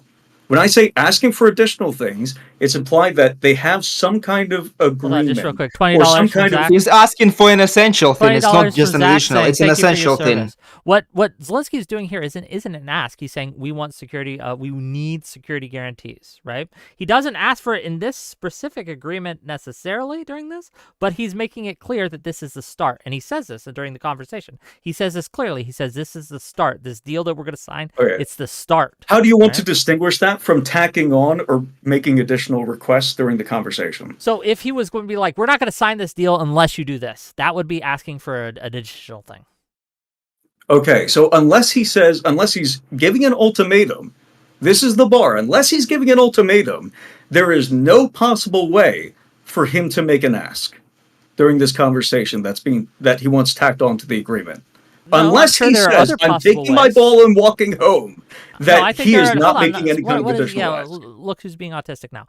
There are obviously other ways to ask, right? But I don't think he did. Yeah. I think him seeing simply, he is there. Like talking about how representative much you of- want let it me during a finish. conversation? Let me finish. He being there to represent his country and his people, right? That's part of his job as president of Ukraine, is to say, this is what we need, right? And we don't have to have it now, but we want it in the future, right? And he's done this several times during the conversation. Like, he corrected Trump about how Ukraine was dead. He's saying it's not dead. We're still alive. We're still kicking. We're still living. We're still loving. We're still happy. We're having kids going to school. People are going to work. He's done that because he needs to stand up for his people. That's part of his job, right? That is not disrespectful. That is not out of pocket. No, that's not why he's doing None it. of those things. You don't think that's why he's done that? Okay, Trump mentions that Ukraine is getting destroyed, right? He is positioning Ukraine as the underdog under the aggressor, Russia, in that sentence. We agree. Before I move on, Sure, why not? I'm gonna need like it. Okay, no, yes or I don't. Depending on where you're going, but I don't see anything wrong with what. What do you mean, just said. depending on where I'm going? Like, we can just agree on that. Sure. No, Yeah. For me, it seems more like just a talking point that he says. I don't see it as showing the Ukraine as underdog. It just seems to be like a Ukraine is getting point for me. destroyed. Yes. Right? That's not saying that Ukraine is an underdog. To say that Ukraine is Russia is doing horrible thing is to say Russia invaded Ukraine, Russia was in the fall. That would be the thing. But here it seems more like okay. But if I say that Ukraine is getting destroyed, that could be a meteor, right? That could be COVID-19. That could be that could be talking about the fat war. women running amok. He's obviously talking about the war. So if I talk about one person getting destroyed in a war, that's the underdog. Okay, what's your point? So if you correct the president on that when he's pitching a deal to the media and how well the deal is going between your two countries so that Ukraine will not be the underdog anymore, that seems like a pretty fucking stupid opportunity to walk in and correct the president. Actually, we're doing great. We don't need everything's show, we don't need that at all, is the implication. Why would you say that? Because you want to keep up the morale of your people and show that you can win. One of the talking points that people say all the time is, there's no hope, they're dead, they're doomed, any money we spend on them is a waste, and because they're already destroyed. And he's trying to counteract that narrative by saying, no, we're still alive, we still need protecting, we're still here, there's still something here to protect, right? That's why it's important to help us, because there's still something here. We're not dead. That's what he wanted to do. But is Trump saying that there's nothing there to protect? Is that why he's recommending this mineral deal? What he's doing is he's heading off a certain type of narrative that Trump may not necessarily be saying, but again, they're in front of reporters. There is no possible way to accuse Trump of pushing that narrative. But it's not just about the people in the room. It's about the people watching the show, right? It's about people watching it. And people are going to take clips, they're going to take things, right? And so it's very important that he stands up in a press conference that is being consumed by the public and head off that kind of narrative at the pass. There's nothing wrong with that. I think it was fine. No. How would you rank those two? If you had to pick one, either agreeing with Trump that Ukraine is suffering or heading off the narrative, to yes and, if you will, or head off the narrative that, Ukraine is suffering, or having an issue, or head off the narrative that Ukraine has nothing worth protecting. Seems kind of stupid in a discussion of this deal, but whatever. If you had to pick one, and you were in Zelensky's shoes, which would you pick? I don't know. I don't have all the information. Personally, I would, again, if I'm the president of a people, I stand up for my people every fucking time. Every fucking time. So every fucking time someone says, "Oh, those Ukrainians are weak," right? I wouldn't let anyone get away with that. No, fuck you. Yeah, even at the expense of your entire people. I know Republicans are used to letting Trump badmouth their wives, right? Talking bad about their fucking wives and their families. They're all fat. Making fun of their wives and their families. This happens. Look at they're all fat. They Ted all need to lose weight. Not Ted Kaczynski. I'm sorry, Ted Cruz. Freudian slip there. Ted Cruz. Trump lambasted his wife, talked all sorts of shit about his wife, and Ted Cruz just fucking took it, right? I'm built different, maybe, but no one makes fun of my significant other, girlfriend, spouse, wife, whatever. I don't care if you're the president of the United States. If you talk shit about my wife, we got a problem. Okay, all right, but unfortunately, Russia's coming to bomb your wife. So do you want Russia to not bomb your wife? Again, my whole point or do you want to correct is I don't think that the aid was ever going to happen. No, Mr. President. What do you want? Mr. President, please stop Russia from bombing my wife? Or, no, Mr. President, my wife's not fat. She looks fine. We need to stop. You get to pick one. Not for a short time, because without the security guarantees, it's going to be for a short time. It's going to be another war in 4 years. So you were so you're embodying Zelensky right now, undercutting and undermining their pitch to the American people that this isn't going to be Iraq again. Yes, it is. Absolutely. How is it Iraq? In what way is it Iraq? It's Iraq because it's a foreign military intervention. So in the minds of since we're talking Iraq about was a military intervention where America had boots on the ground. America doesn't have boots on the ground right now. They do, That's but we'll not get past that at all comparable. They're volunteer. Yeah, okay. We know that it's not exactly identical, but in the minds of the American people, then why do you they call are it worried Iraq? about foreign military intervention stretching multiple decades, multiple generations of people fighting in that war and losing another $20 trillion. Not right now. But what does a security guarantee mean? Why are you asking for security guarantee? Security guarantee. Because He you want doesn't. He boots on doesn't the mean to ground. have. If something He doesn't goes want wrong, boots on the are ground. you telling me you don't want boots on the ground? The This boots on the obvious, ground like, can either be in constant Ukraine, contradiction and they can be in Poland, gaslighting. or they can be on our Totally fucking ridiculous. shores. Pick. Which would you Then rather why have? is he Would you rather whining them about having security Would guarantees you rather when American France troops be gave fighting security outside your front guarantees? door, Poland or would gave you rather security American troops be guarantees. fighting in They're Ukraine? committing to adding them to No, the hold on. security Pick, guarantees. Rube. Which would you rather? Do you want American troops fighting off against foreign adversaries in your backyard, or do you want them fighting off in foreign adversaries in Ukraine? Pick. My backyard, every time. Well, that's Every why- time. I'm this not is falling why- for it again. this Because is you why you're lied gonna about the lose. last one. You lied about like the last 20 ones. Okay, well that's just not true. But let's keep going. And you Can gave you name them all 20? money afterwards. Hold on. Wick, did Why? USA, Hold on. Why do you did think they we did or that? did they not provide money to the Taliban and Al-Qaeda? Okay, why do you think we did that? Did they or did they not provide money Yes, to the Taliban why? and Al-Qaeda? Do you think While they did we it just were at war with because? them? Do you think they did it just What do you mean because? just because? What It is in possible reason American could you have? interest for foreign countries to be stable and secure. And so, yes, Not USA at the cost of our own intervention country. into foreign Not at the countries cost of our is own country. It's not. This money doesn't go It back to was. us. What is the national debt, Wick, and how Okay. much did we spend in Iraq? If you are concerned about the national debt, why the hell did you vote Trump in, who added trillions to this national debt? If you are concerned about the national What debt, president for why the the last fuck are you 30 voting for years tax has not cuts? added If to you're the concerned national about the debt? national debt, why the fuck, right, are you supporting Republicans? Yeah, nobody cares about this stupid contradictions things. I don't like it. I understand you don't care.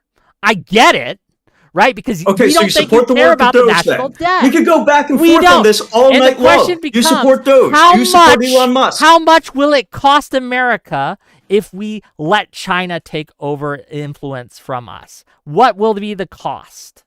What do you mean? Is it What more would be the or cost less than compared our to what? national debt? Compared to what? Our national debt. Compared to what? Our national debt. No, Compared compared to China what? being a world power that You're talking exceeds about us actions. and is able We to have a national debt have already. influence that is Compared to far more what? than Letting us. them do what? Compared to what? We are getting nothing for our money, is my point here. The We are reason why often it... getting nothing for our money. Hold on. Yes, Again, the reason we that are. we live in the wealth we do is because of the foreign influence that we The have wealth we spread do is abroad. rapidly diminishing. Inflation is going up all the time. Because you guys are withdrawing from the world stage. No, we were on the world stage. The inflation went up.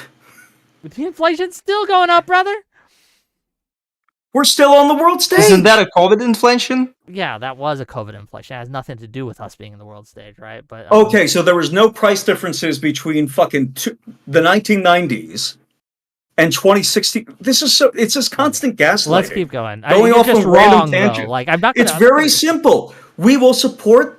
You can easily get people to support the military action in Ukraine. Rather than morally browbeat them, you can just say, it won't be this other thing you're worried about, and you will be made richer by it. And this guy over here is going to agree to help us make it richer. Rather than morally browbeat. You don't have the upper hand here. Do you understand? Hold on. What You moral actually argument have to I offer made? the American people Sure. something. What moral argument have I made anything in today? exchange this time. What and moral, you can't what moral do it. argument have I made to you during this conversation?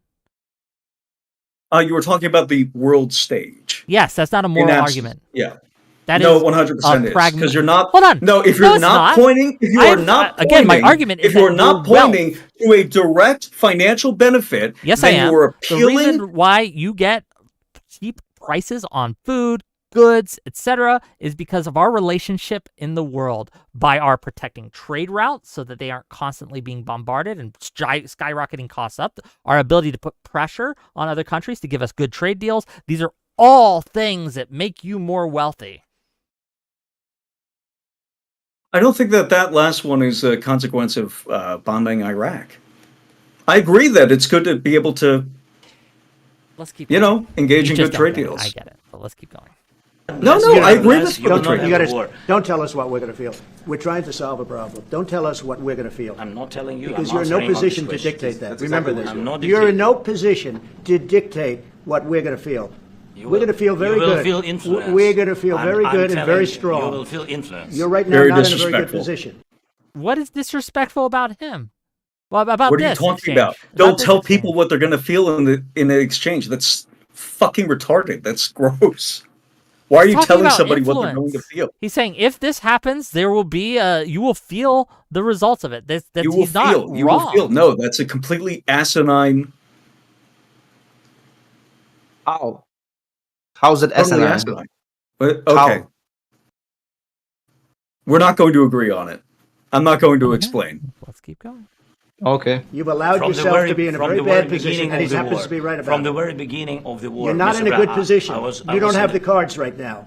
With us, you start I'm having not playing cards. cards. Right now, you I'm don't. very You're playing serious, cards. Mr. President. You're I'm playing very cards. serious. You're I'm gambling the with the president lives in of war. millions of people. You think- You're gambling with World War What are you- III. what are you You're speaking about? gambling What with are you World speaking War about? III.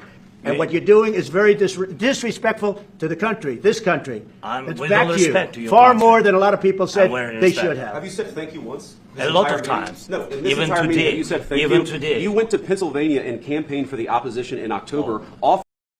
Kings, what's the count on the thank yous?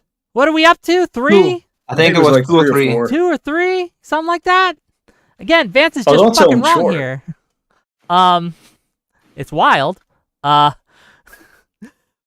Like the how.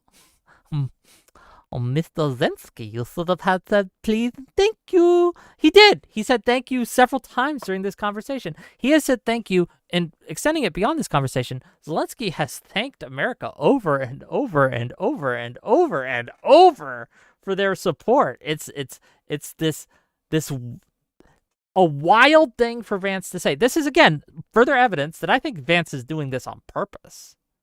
Okay? I'm going to agree with you here. I'm going to totally agree with you. For a slightly different reason. If somebody asked me, have you said thank you once? I would just say, oh, thank you. Right? Because it's a really easy social test for like, no, we're not doing the monkey death. I'm not beating my chest. That's not beating chest. Clearly That's you're just not being. mistaken. You're asking him to act like a vassal state where he's like a dog on his. To be boss, clear, like, there's no reason for us to do otherwise. Ukraine will be a vassal no, state. there is a or reason they're for not us to going be otherwise. Ukraine is as much of a country as everybody else, and it's not has to be No, they're a fucking vassal not, state or a because dog. America's not being invaded right now, dumbass. It's not as much of a country. So Ukraine is not as No, much of a Otis, country. you We're don't not understand. being Ukraine invaded, is not moron. a dog. If you are a dog for Trump, you can go to Trump and lick his ass and say thank you as much as you want. But Ukraine is not a dog. Okay, well, we're going to have to do it on this side of the pond, I guess. You're asking us for help. If you want to ask us for help, you got to give a little. Yeah, there's going to be some ass kissing. Because if there's not ass kissing, I'm wondering, like, what the hell is wrong with you? Normal people do the ass kissing routine. No, It is normal demeaning. people don't do It is ass kissing. degrading. Maybe it's normal for you, but it's not No, normal you're for right. normal people. don't do ass kissing. Is there- Nobody does is there a scales. limit to the ass Everybody kissing? You says, can do "I would ass rather kissing as much as you want, but I'm it's just not really normal. curious. And say I'm a just really nice curious. thing to my boss." What is there a limit though? Is there a limit for you that you said, okay, this isn't worth it. I'm not going to kiss your ass anymore. Ooh, that's a good question. There's got to be, right? Yeah, there has to be. Like there is for okay. me. Let's go with an easy one. If Trump said give up Kiev to Russia, that'd be awful. And that's not like my limit. I'm just picking something that obviously that would be bad. No, I right? mean I'm talking about the context of the conversation where about social dynamics, not about giving things up. Right? Okay. Like when we talk about ass kissing, it's a social dynamic, right? Where you're flattering, you are gassing up, you're blowing smoke up their ass, whatever you want to say, right? But you're ass kissing. Is there a limit in a conversation, a social conversation, where you think that they're asking for too much here? Yeah. No, I gave an example in the context of their negotiation right now. It would be ridiculous for Trump to expect Zelenskyy to ask us, for instance, if he told him to give up Kiev to No, I'm talking about the conversation of this deal right now that they're having. Like, if Trump was like, Zelenskyy, I don't think you're being grateful enough. Why don't you suck my cock live on stage? That'd be something you would be against. Oh yeah, no, something like that. Yeah, fair enough. And what if they? We want you to say sorry. Those two examples are the same in my mind, by the way. For like, we want you got to give up Kiev. like Zelenskyy, we want you to say sorry to Putin live on stage here, right? We'll give you help, but you got to say sorry. Totally ridiculous. Right? It'd be ridiculous, right? So we Yeah, agree that it's there are not some presenting lines. that unified front. The reason it's ridiculous is because it's not presenting a unified front to the world. If you browbeat Zelensky too much over, especially unprompted, then you're not presenting a unified front to the world. It makes it seem like Putin maybe could get away with like pushing past the deal and reneging on the deal, and that would be stupid. You're not going to. That's what happened here. Yes, No, it isn't. that's Zelensky's exactly been what doing. happened Nope, here. Zelensky has. Vance. I said unprompted. Vance specifically is way over the line. I have never seen this happen in a press conference ever, where our world leaders, our president and our vice president berate another world leader like this. I haven't seen it when they're having press conferences with enemies. I haven't seen that behavior. I've never seen this. Well, you wanted a strong presence on the world stage, Wick. What's the matter with that? Strength isn't being a bully. Strength isn't this false sense of, I'm going to berate you live on stage. That is Remember weakness. when I talked earlier about pragmatism versus moralism? Hold on, and how you were making a moral argument? Okay, you're doing now it again. I'm not doing it again. This is just an observation on weakness versus strength, and this false image of strength that many people on the right see as we have to be abrasive to be strong. A strong man would take disrespect and not give me his money. Kind. A strong man would take insult and not respond in kind. And I'll grant you, I am not as strong as I should be. A strong man just does whatever the other person wants. A strong man doesn't let the weak affect. He's just doing whatever the other person wants. He's not going to respond. He's going to take everything. I wonder who benefits from that image of strength. Is it the man you're calling strong? What does he get out of that? What does who get out of it? It didn't even cross your mind. What do you mean? I'm asking you to be specific. Are you talking about Vance or Trump? Yeah. I'm talking about, the example that you were giving about, like, in the parable you were giving about strength, right? If I tell somebody, a strong man lets me shoot him in the head, that seems like it's not going to benefit him, right? And we could agree on that example. If the man could survive being shot that. in the head and not hurt him, he absolutely does. To demonstrate his strength. If I know that letting you punch me full in the face with your fist isn't going to hurt me, I'll let you do it just to show you that you can and you can't affect me. How about I just kill you instead? Well, I don't think you can. I could just stop you from doing it. Aeon for $5. So Zelenskyy has to say yes and, even though English is like his third language, but T and JD can't express their objections without throwing a tantrum, ? And then $5 more from Audacity. Very good objection. Yeah, you haven't seen it? I want to go back to that. Because usually everyone knows to let the process play out. Zelensky's hubris will allow him to stay silent. It's, first of all, the idea that him speaking up for his country is pride or hubris is wild to me. And he hasn't done anything that other world leaders haven't done, other European world leaders haven't done. Things that like Macron, again, who had a conference with Trump. I don't know if Vance was there, but Trump absolutely was. And again, Macron corrected Trump at several turns and just kind of shrugged and things like that. Like, he didn't behave any differently. $10, and I'll let you get to it, but let me make my money. $10 from Zach to say, Rube's combo of pathetically suggesting ass-licking and callous disregard for Ukraine's plight and our integrity as allies is the most charismatic display of cowardice and bully morality. Not a man. I'll let you respond to that one. Go ahead. I'm sorry that you see me when you think of the person who shoved you in the locker in high school or middle school or whatever, but I appreciate you calling me charismatic. Anything else you guys want to say on any of these? I think the one guy had like a really good objection earlier about it being Zelensky's, what do you say, third language? Yes. Yeah, no, it's more difficult to do the yes and thing if it's not your personal language, and I think it's why I agree with Wick's assessment that I do think that Vance. I think that Vance. I'm not going to say he started it. I think that Zelenskyy set up this powder keg, but I think Vance absolutely set the light to it. Right? I think he knew what he was doing. Yeah, I think it was intentional. $5 from Running Joke. Why is Trump even trying to sue for peace? Can't we just let Ukraine continue without U.S. taxpayer footing the bill? I want to answer this one. So, again, Trump and Vance, I think, are different in this. Trump wants the prestige of solving the war. He wants the fame of it, right? He wants to be known as the guy, the deal maker, the guy who stopped the war, right? It speaks to his ego. And so he absolutely was like, yeah, let's do it. Let's get it done, right? Vance, however, Vance has different objectives here, right? Vance doesn't want to see a single cent go to any foreign country. And so he's purposely sabotaging this, frankly, because I'll make a prediction here. And I think that this has been alluded to by Trump after this meeting. They're withdrawing all aid from Ukraine. They're just going to.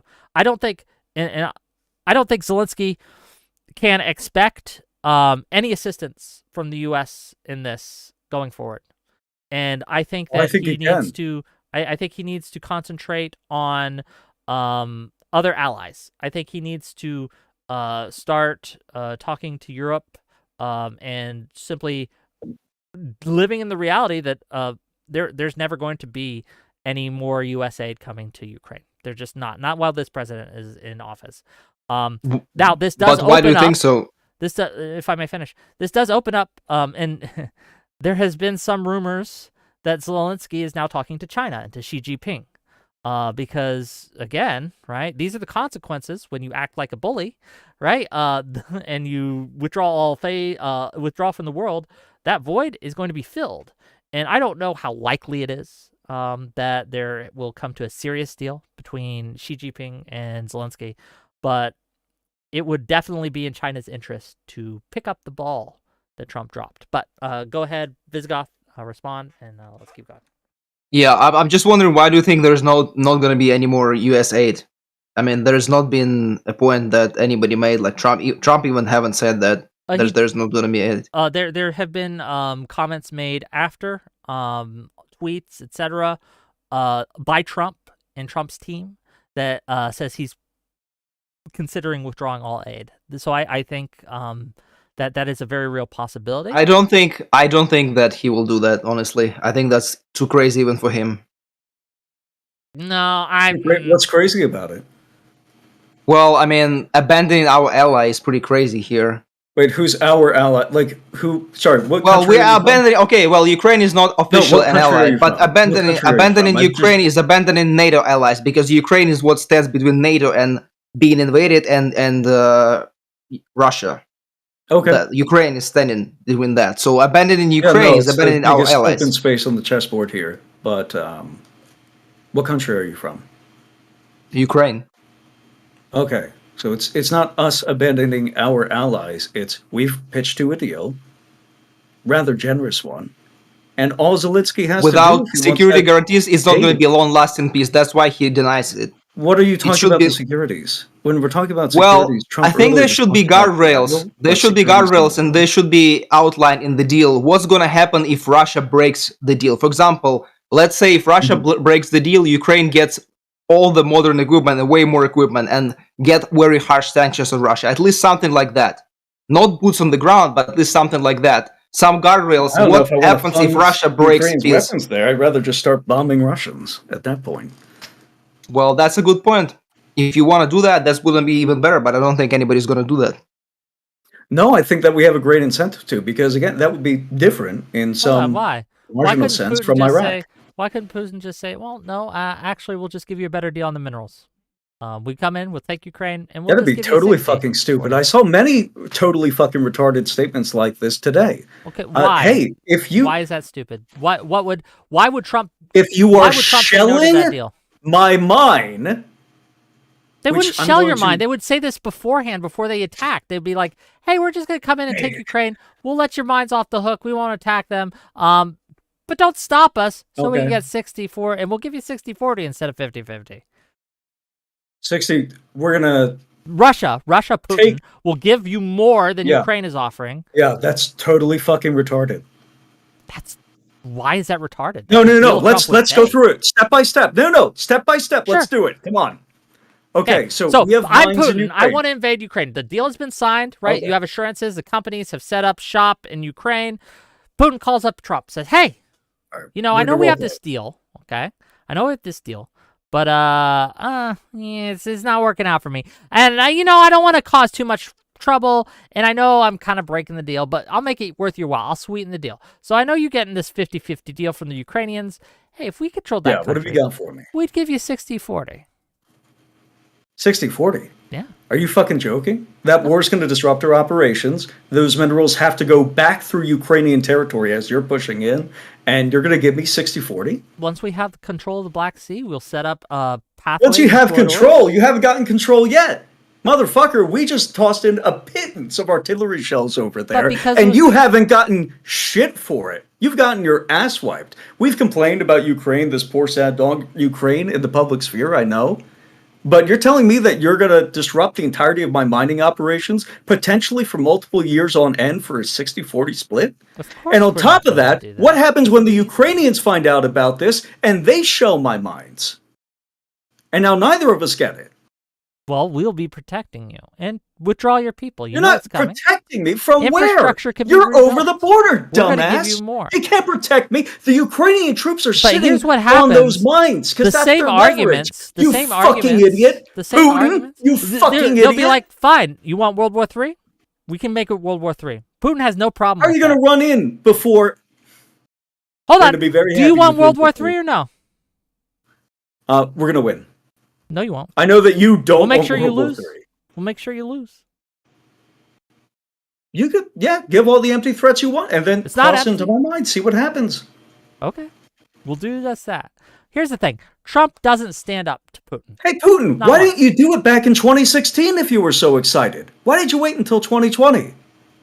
If you were so confident that you were going to win. We were setting up the ground. We've been in Ukraine for years. Setting up the ground. Wow, that's amazing. $5 from So Determinatus. This guy thinks we'd Okay. be willing to be this aggressive against Russia in the future. Why can't we do that now without carving up Ukraine? He threatened to nuke Moscow. That was kind of aggressive. We can do. Here's the thing. Why wouldn't we do it without agreeing to carve up Ukraine?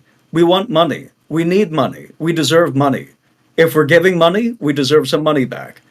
The American people have gone plenty long enough without money. Again, I don't see It's this. time for I money. don't see this being signed by Putin at all. First of all, okay, Putin Okay. will never agree to this deal. Okay, but even if he does, having U.S. forces in a country has never stopped any of these things from happening. Do you not think that U.S. corporations didn't have interest in Ukraine before this? Okay. Hold on. Before the war, do you think there were no U.S. companies operating out of Ukraine? No, we had Sure. What's the difference? Why Great is question. suddenly these companies now will protect, but those companies then, fuck them? What did they have back then? Or sorry, what did they not have back then that they're supposedly getting now? Why is Putin coming to the table at all? Putin's not coming to the table. Putin's just, we'll talk, Nope, sure. wrong. Hold Totally on. wrong. What deal has been signed or agreed to by Putin? No. Coming to the table is where you negotiate the No, he's fucking just deal. talking. We're not going to pretend. Talk's free. No, we're not going to pretend Talk is this. free. No, totally fucking stupid. Yes, coming to the table is talking. Not because there's a difference then in that case, between coming Zelensky's to at the the table table, too. keeping those channels open, and not coming to the table. Hold on. Because not coming to the table precludes a deal from being struck. We would agree. Okay, coming to the table implies you're willing to negotiate, and I have not seen Putin willing to agree to anything. He's willing to hear you out. He'll listen to you. But until you get something concrete, I don't care what they say. Yeah, the goalposts right now are in like a JD Vance Category would 5 say, hurricane. don't The pay goalposts attention are to in a what they're Category saying. 5 Pay attention hurricane. to what they're Unless doing. there's a deal already signed, you have not come to the table. Totally fucking stupid. Would you say that Zelensky hasn't come to the table? Of course, he's willing to sign the deal. The deal is Well, struck. what do you mean There are willing to words sign? on a page. He hasn't signed bitch. it yet. Again, what words on a page, right? What deal is even drawn up between Putin and Trump? What deal is even drawn up? Ostensibly, it's the same deal that they're drawing up with Ukraine. Ostensibly, it's not. I promise you.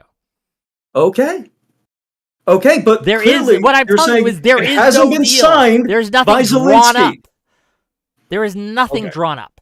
There's nothing drawn up between Trump and Putin because all they've been doing is talking about potentially maybe talking in the future, right? There's been no deal drawn up, at least not one that's public that we can look at, right? Yeah, not one that's public that we can look at. Why is that your standard? That's because so if I have to know what. Have you seen the deal between Zelenskyy and? Have you seen the deal? I've heard the concepts about it because they both talked about it. The concepts about it. Yes, that is much more than I've seen from anything regarding Putin and Trump. He wasn't previously negotiating. He is now making airs that he's willing to negotiate. And the Ukrainian president is visiting the White House under the pretense that a deal is going to be negotiated between these three nations. Sorry, more than just these three nations. Hold on. France is willing to send troops. Again, there is no deal. There will be no deal. Vance did not want this deal to go through. No deal? Vance sabotaged the deal that was going to be signed that day. Wait. And he did it on purpose. Stop. You're getting ahead of yourself. When I say there is a deal, I mean that people are pitching things to each other. I'm not saying that they've signed it, right? Sure. There's one step before a treaty is signed. At some point, there are versions of that treaty being passed around, and people are examining it and saying, I do like this, I don't like this. Right? There's drafts. That's called a draft. Right. Okay. Yes. Okay. That's being negotiated off. Potentially multiple drafts. Right? Okay, what's the draft between Putin and Trump? Give me something. Give me some information. You think it's just secret? Are you asking me? Why does he need to provide that information to begin with? It would be totally asinine for Ukraine. Well, hold on, not totally asinine. Sell Ukraine on it. He has to sell the American people on it, just as the American people need to be sold. That it's in our interest to go in and protect Ukraine. The American people need to be sold that Putin is going to uphold the deal and is going to honor the deal. And we have not seen that. No, they need to be sold that the Americans stand to benefit from this deal. Not that Putin is going to never break it. What? Okay, you're not being serious. Let's keep going. Offer some words of appreciation for the United States of America and the president who's trying to save your country. Please, you think that if you will speak very loudly about the war, He's not speaking loudly. Your country is in big trouble. Can I answer? No. You've done a lot of talking. Your country is in big trouble. I know. You're not winning. You're not winning this. You have a damn good chance of coming out okay. Mr. President, we are staying in our country. Your country's in big trouble. I know. Why didn't he just say that earlier? He's been saying it the whole time. No, he hasn't. He responded. If you respond to somebody saying you're in trouble by saying actually everything's fine or things are normal, never happened in the streets and happy. You just made that up.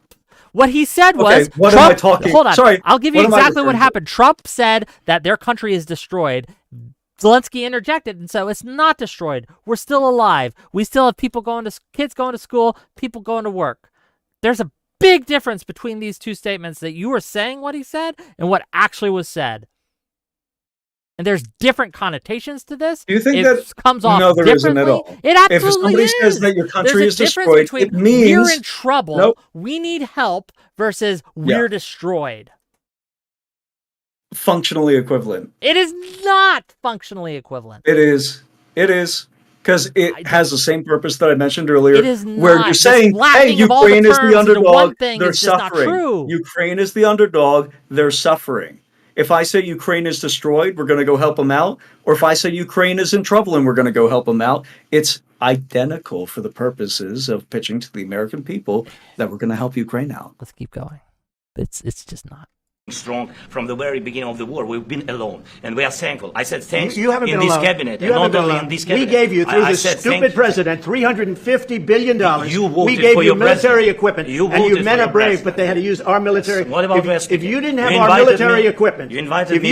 our military equipment, this war would have been over In 2 weeks. In 3 okay? days, I heard it from Putin. In 3 days. This is something Maybe new. less. In 2 weeks. Of course, yes. It's going to be a very hard thing to do business like this, I tell you. Just say thank you. I said a lot of times thank you to American people. Accept that there are disagreements, and let's go litigate those disagreements rather than trying to fight it out in the American media when you're wrong. So Trump and Vance set up a presser. They invite Zelenskyy to speak at that presser. They bring in the cameras. They bring in the reporters. They bring in everyone. They extend it well beyond the time of a normal presser, right? So again, we got to keep it in this context. We're in we're past the 40-minute mark. Pressers are almost always wrapped up well before this, right?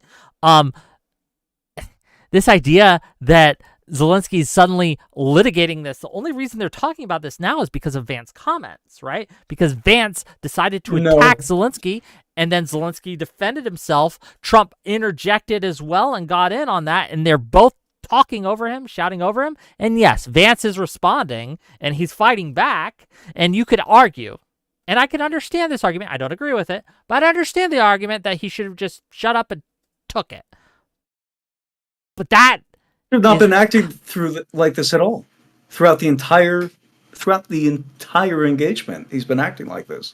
Acting like what? Talking? Yes. Yeah, that's what I mean is talking. Okay. Hold on. So I don't know what you mean because you're being this vague I don't thing. need the military equipment, by the way. You're doing this thing, and it's very dishonest. You're doing these vague, like he's being disrespectful for it. But when you're asked for specifics, okay, what's disrespectful about this? You aren't able to give her. He's been doing this whole time. Hold on. What was my answer earlier? Can you give me what my answer earlier? To which point?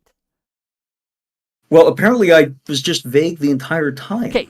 Again, you say things like he's asking questions. He didn't. No, I never said he's asking questions. Stop. No. I'm correcting myself. I broke you down. Said that he I'm quoting myself now. What did I say? He disagreed disrespectfully. Specific one. When I said why did I say he was being disrespectful? You said he disagreed. When you asked me that question earlier, what was the breakdown I gave you? You could disagree. Remind us.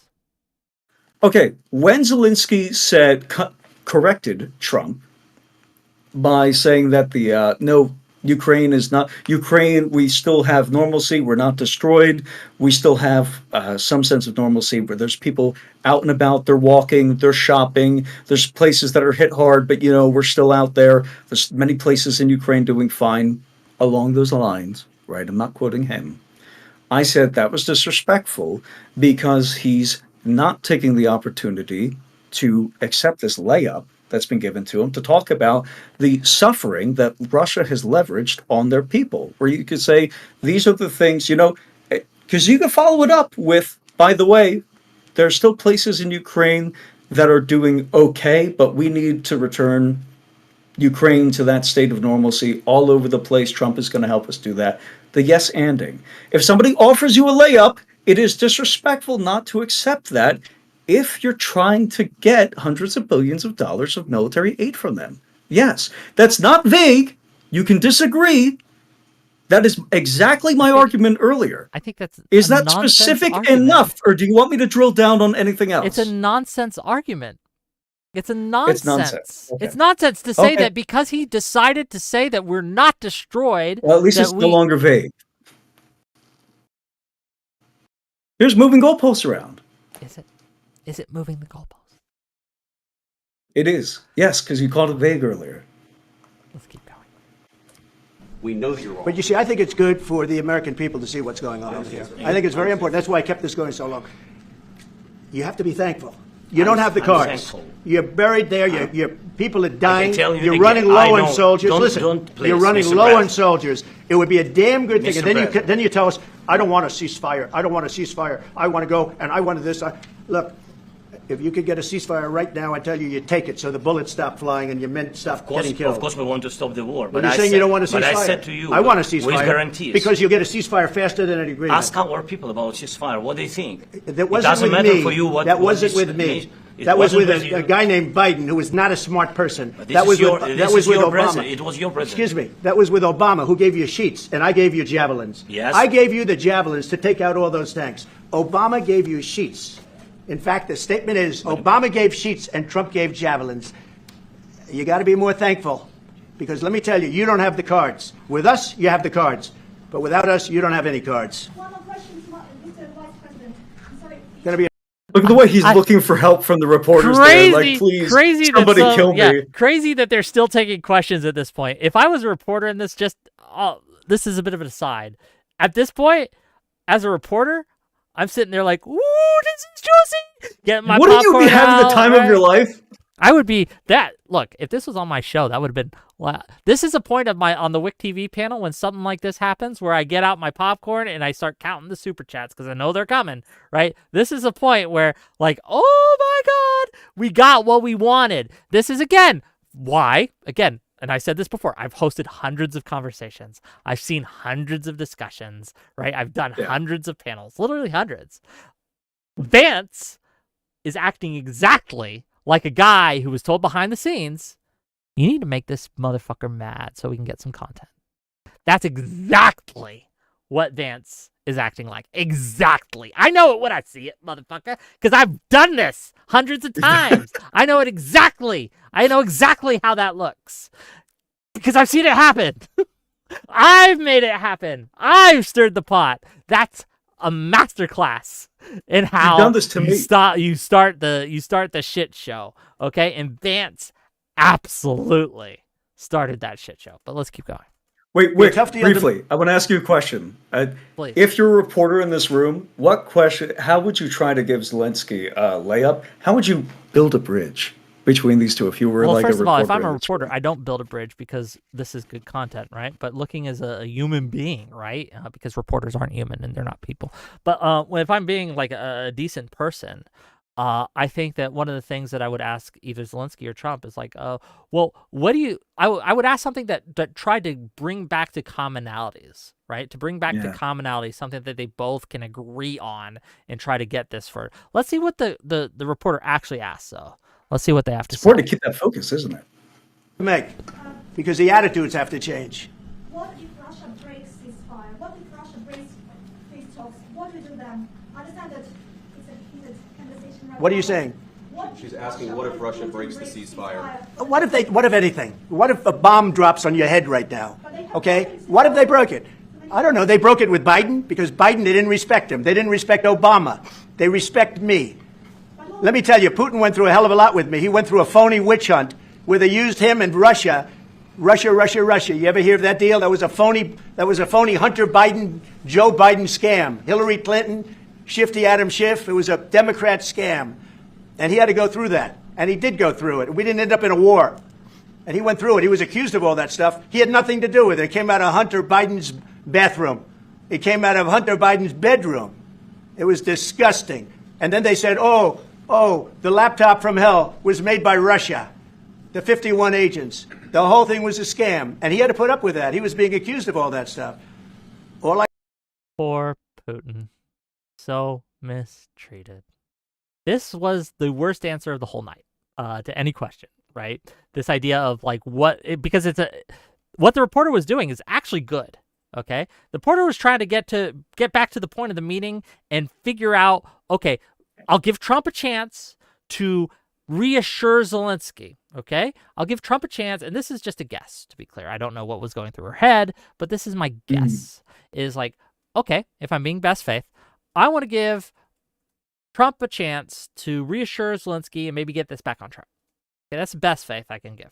Okay, him not having an answer and then going on a rant about how Putin is so mistreated does not inspire confidence. If I am Zelenskyy, at this point, I honestly think about walking out of the room.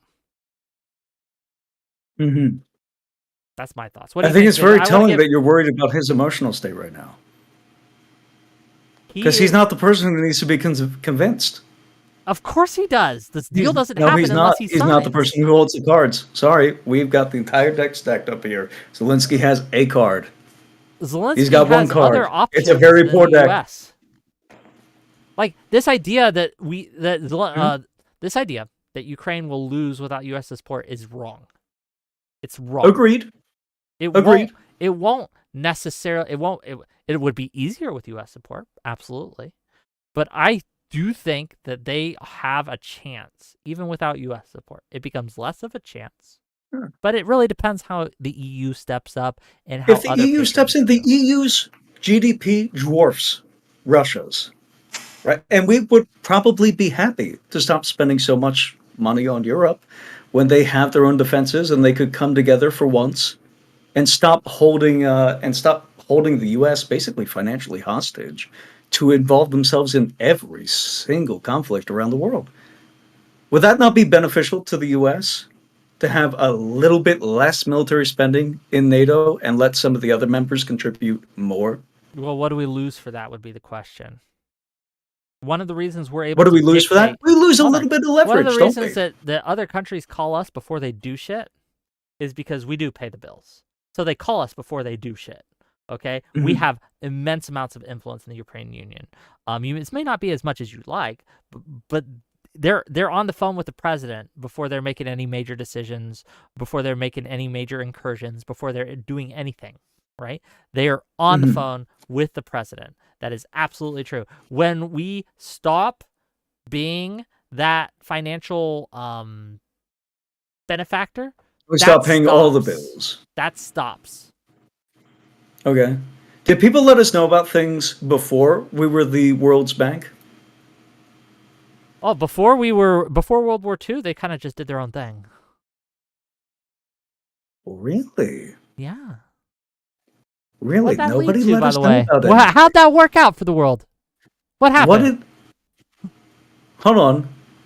You realize you're wrong from a historical perspective, Hold on. right? Do you think that the relationship between the European countries back pre-World War II is the same as the relationship that I we would never have say with something them like that. today? That sounds and by the totally same, retarded. what I mean, let me clarify so I can be more specific for you, is do you Okay. think that they showed us as much deference pre-World War II as they do today?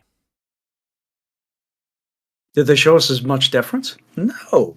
No. Absolutely not. Yeah, you're correct. That's what Okay. I'm saying. I'm saying that our paying the bills buys a degree of deference that would not be there if we do not. Agreed. Deference Agreed. and influence. Deference and influence. A yes. degree of deference We and also influence that have would be the industrial less. powerhouse that is the United States. We used to have manufacturing at the very least. We still have the world's largest military, dwarfs the rest of them by far. These things also buy us influence. We have the very advantageous, benefit of having a country that is populated by and large by Americans rather than Europeans. That buys us quite a bit of leverage to begin with. Yeah, so we could scale it back a little bit and have. I don't think that total deference is worth it I don't if think it it's- means that Hold the on. euros do That's nothing. fine. That's a fine argument, right? Yeah. To make. I don't necessarily even disagree with that Europe should pay more into NATO. I think that's fine to have as a position. But there's a large difference, right? Between Europe should pay a little more, right? And get a little more involved, increase their defense spending as a percentage of their GDP, maybe do Maybe a they little should more pay to us a help little Ukraine. I have no problem with that stance. But the problem Mhm. with the stance I have is from people, and I'm not saying you're doing this, to be clear. I just want to make that clear. The people who say like Elon Musk, who, again, is pretty influential these days, who says it's time to Mhm. withdraw from NATO. That's where I have an issue, and that's where I have a problem. Okay. Yeah, no, everything that you said there was totally reasonable. Fair enough. Keep going. Yeah, we're just talking about priorities. All I can say is this. He might have broken deals with Obama and Bush, and he might have broken them with Biden. He did, maybe. Maybe he didn't. I don't know what happened. But he didn't break them with me. He wants to make a deal. I don't know if you can make a deal. The problem is I've empowered you to be a tough guy. And I don't think you'd be a tough guy without the United States. And your people are very brave. But you're either going to make a deal or we're out. And if we're out, you'll fight it out. I don't think it's going to be pretty, but you'll fight it out. But you don't have the cards. But once we sign that deal, you're in a much better position. But you're not acting at all thankful. And that's not a nice thing. I'll be honest, that's not a nice thing.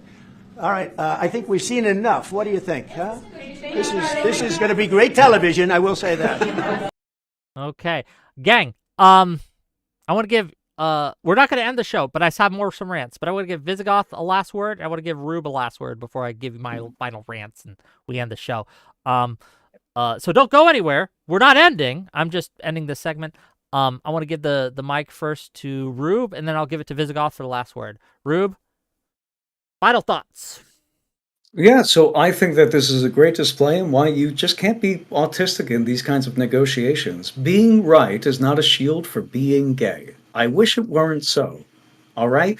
I've nitpicked various points on this panel, and I've been gay and wrong and OCD and kind of autistic, even when I've been correct.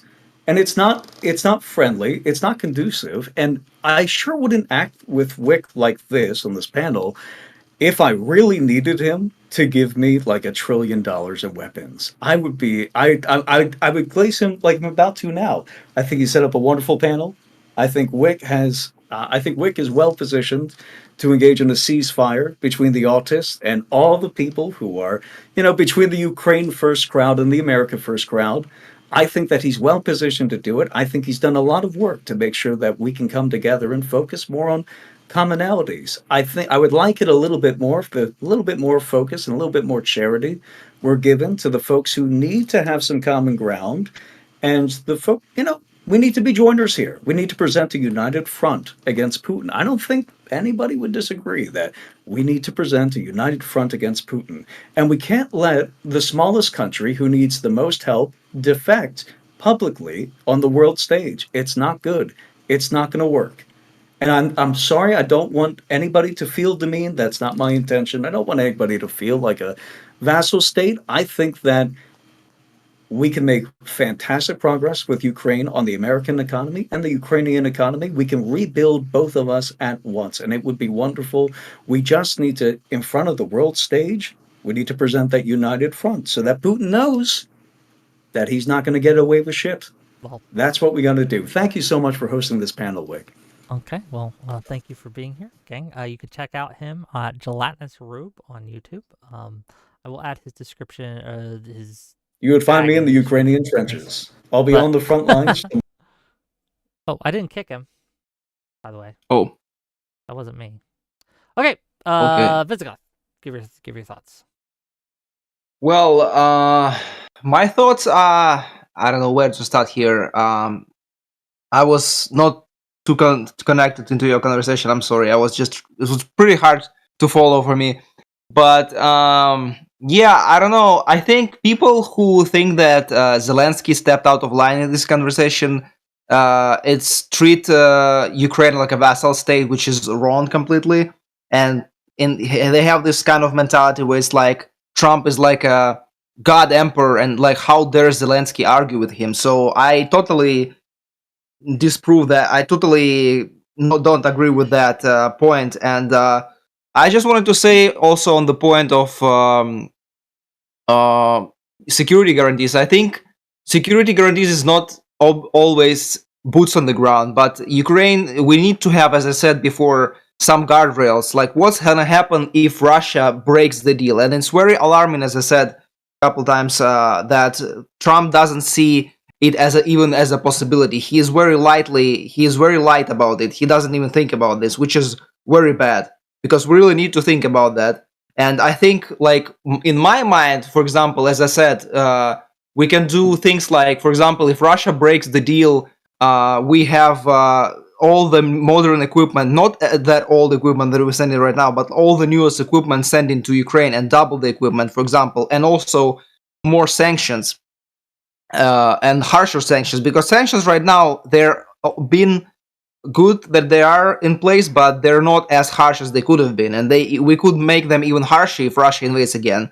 And also, I think one of the other deterrents is how much Ukraine is gonna get land back from Russia, because that also is kind of how much we're gonna get Russia let away with it. Because if we're gonna let Russia to get away with all the land, it's gonna be really bad, and it's gonna be like a signal that you can invade again. So we should try to get as much land back as possible.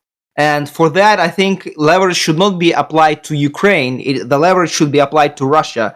And I really liked how Trump said it before the elections, how he said that if Russia is not going to make the deal, I'm going to give Ukraine so much aid, they're going to win.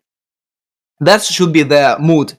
You should apply pressure onto Russia, not onto Ukraine. So, yeah, that's basically what I think about the security guarantees. But of course, ideally, that will be NATO. The security guarantees, the most ideal would be NATO. But at least this thing should be in place. And right now, I think Zelensky shouldn't sign anything without it. And I actually, in a way, happy that the conversation went the way it did, because now Zelensky showed that we need security guarantees, and we're not going to sign anything without the security guarantees. I think that was one of the few positive things out of this conversation with Zelensky and Trump. Okay.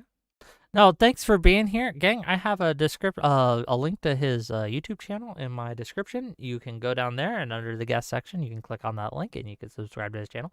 Thank you for coming on the show, and I appreciate your voice. Okay. Thank you. Have a great day, man. Yeah, you too. Oh man, I always have a great day. Well, I don't always have a great day, but this has been a good conversation, I think. I think that, again, we saw it all. We watched it all. Okay, we had my commentary. We had commentary of people who disagreed with me, but I want you to remember the arguments made by Rube. Okay, they are something I want to showcase, because the weakness of those arguments speaks for themselves. Okay, the weakness of the arguments showing that Zelensky was disrespectful or rude or inappropriate, it's very clearly very weak. You have to fish for it. It's not natural. It feels astroturfed in a very real way. Zelensky seemed shocked by the response of Vance, and rightly so, because the response was shocking. It was out of the blue, as I said. We have to remember. Remember is the wrong word. I think we need to learn, as a society, as a culture, what respect really is, what strength really is. And I think that masculinity has come under attack from two fronts, okay? You have the feminists, okay, who attack it from all masculinity is toxic. There's no positive masculinity. There's no positive males. All men, right? Hashtag all men. All men are bastards, etc. It's coming attack from that. But then you have an equally dangerous attack from the right. That what masculinity is pettiness. What masculinity is bullying, is brute force. These are not what being a man is. That's not what being a man should be. That's not what strength looks like. If I see a grown-ass man kicking the shit out of a 3-year-old, I don't think that man is strong. I think he's a fucking weak bully bitch. Okay? How you treat those weaker than you matters. It tells of your character. Vance specifically showed a weakness of character, a weakness of soul, a pettiness of soul that I have never seen displayed in the Oval Office before today, or before that day. Right? A couple days ago when this happened. That has been the most petty, effeminate response ever by an American leader. It made us look weak on the world stage as nothing ever has. We've lost wars and not looked as weak as Vance fucking made us look. We've lost fucking wars and we have not been seen as weak and petty and childish as Vance made us look. And this matters. And I'll tell you why. Our presence on the world stage matters. How other countries view us matters. We enter into agreements, deals, truces, negotiations, trade agreements based on a few factors. One is, can they trust us to keep our word? And are we seen as strong and worthy of making a deal with? Vance and Trump's behavior, President Trump and Vice President Vance's behavior, right, made us less likely to be trusted to keep our word on the world stage. And we look like petty, childish bullies. This will have ramifications, and there will be a cost. If Ukraine falls, we will feel the effects of it, regardless of there being oceans between us.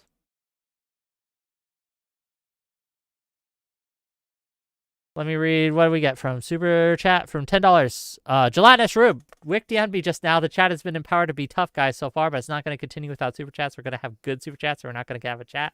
Thank you for the $10. I do appreciate it. I'm absolutely not wrong here, right? I'm absolutely not wrong. If Ukraine falls, if Ukraine surrenders, let's say that. Let's do a thought experiment. Today, Zelenskyy says, you know what? We can't win. We surrender unconditionally. We're going to lay down our arms. We're going to stop fighting all across the front, okay? In that scenario, and I'll just ask you, chat, do you think that in the next 20 years that will lead to more death or less death overall? Do you think Ukraine surrendering, laying down its arms unconditionally today will lead to more death or less death?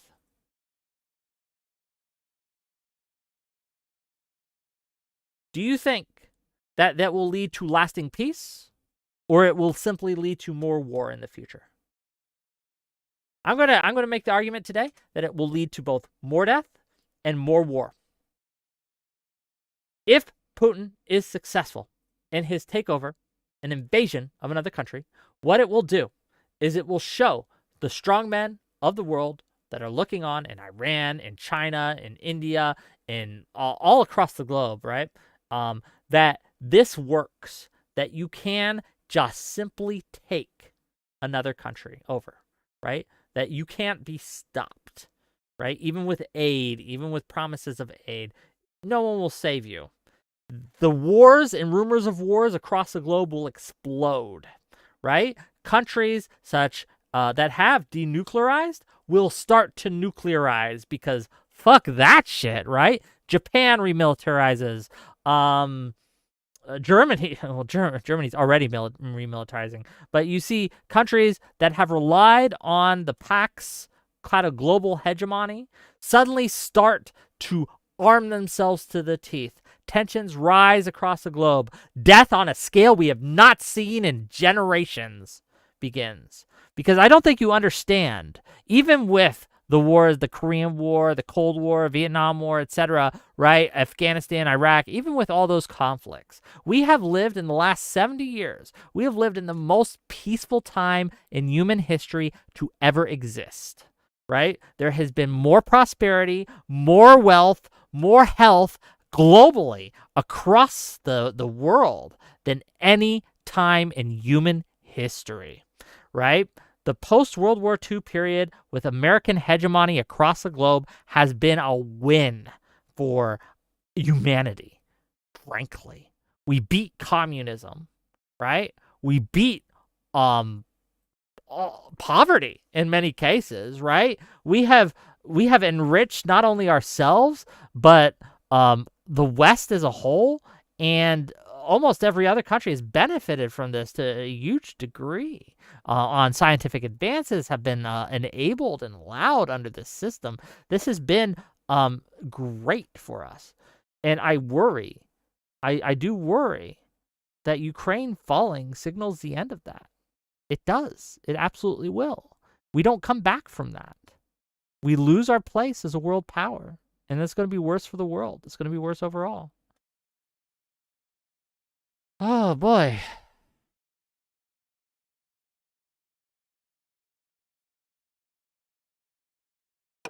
If Putin will not stop, he must be stopped.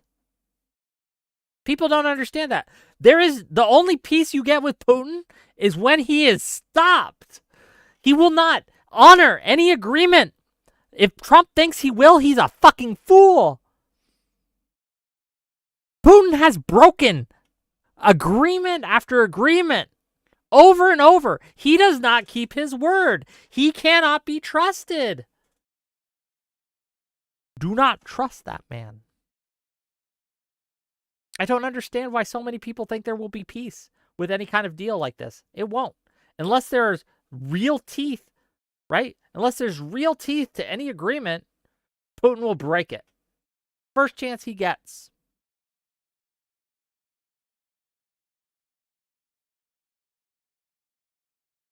Okay.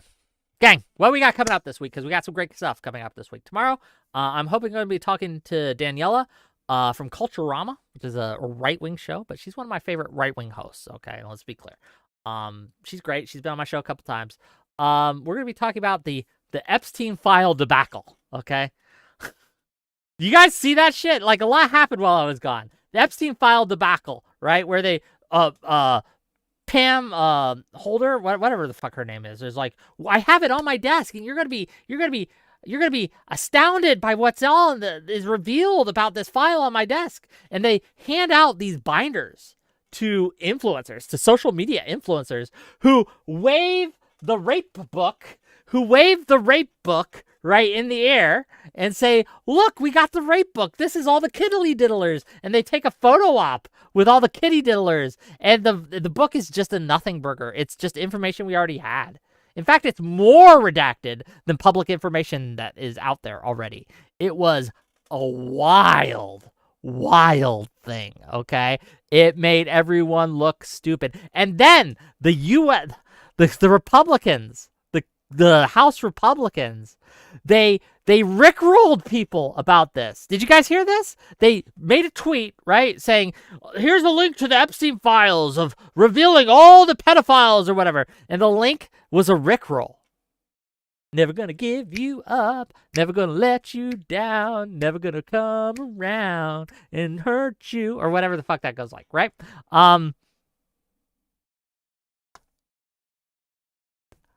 What are we doing? What are we doing? This is wild to me. Like, I'm no fan of Republicans, right? I'm no fan of their governance, but holy shit, I thought they were at least capable. We have a crisis of competence in this administration. And I think this is just one example, right? Just one example of they don't know what the fuck they are doing. If you thought, whoever thought that it was a good idea to hit send on that tweet, rickrolling the victims of sexual assault and child rape. Wow. You can say all you want about leftist incompetence, and I will agree with you in many cases, but I have never seen something as poorly done as that rollout of the Epstein files phase 1. Just from start to finish, it was a total shit show. And it was frankly insulting. Not only to the victims, okay, and to their families, but to the citizens of this country, right? To think that that's how you're going to handle something like this? Get out of town. $5. I'm backstage with a mustache and monocle. Let me back on so I can go after the GOP now. No, we're gonna end the show soon. But I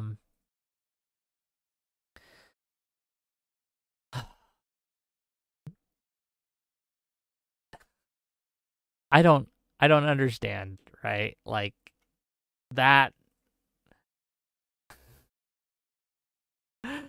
is wild. But yeah, we're gonna talk about it tomorrow. Tune in. Tuesday is the State of the Union, gang. So Tuesday, we're going to have our own State of the Union. We're going to have Irrelevant. We're going to have Visora. We're going to have Admiral Gibbs, and we're going to have one of Gibbs's friends on. And they're going to debate what is the state of our union, gang. So Republicans versus Democrats, a good old knockdown, drag out, fist fight, right? It'll be a fun panel. Tune in. Tuesday. Wednesday, I'm going to be going on someone else's show to debate by myself. In a panel of some sort about MAGA, and so that should be fun. And then Thursday, we're going to have Lactoid, okay? We're going to have Non-Smoker. We're going to have Ukrainian Anna. We're going to have Andrew Mercado. And we're going to have Dylan Burns. And we're going to be talking about Ukraine. So tune on in. That should be great. That should be amazing. And I hope you guys will enjoy it. And with that, we're going to end the show. I love you all. Okay. See you guys tomorrow. Tune on in.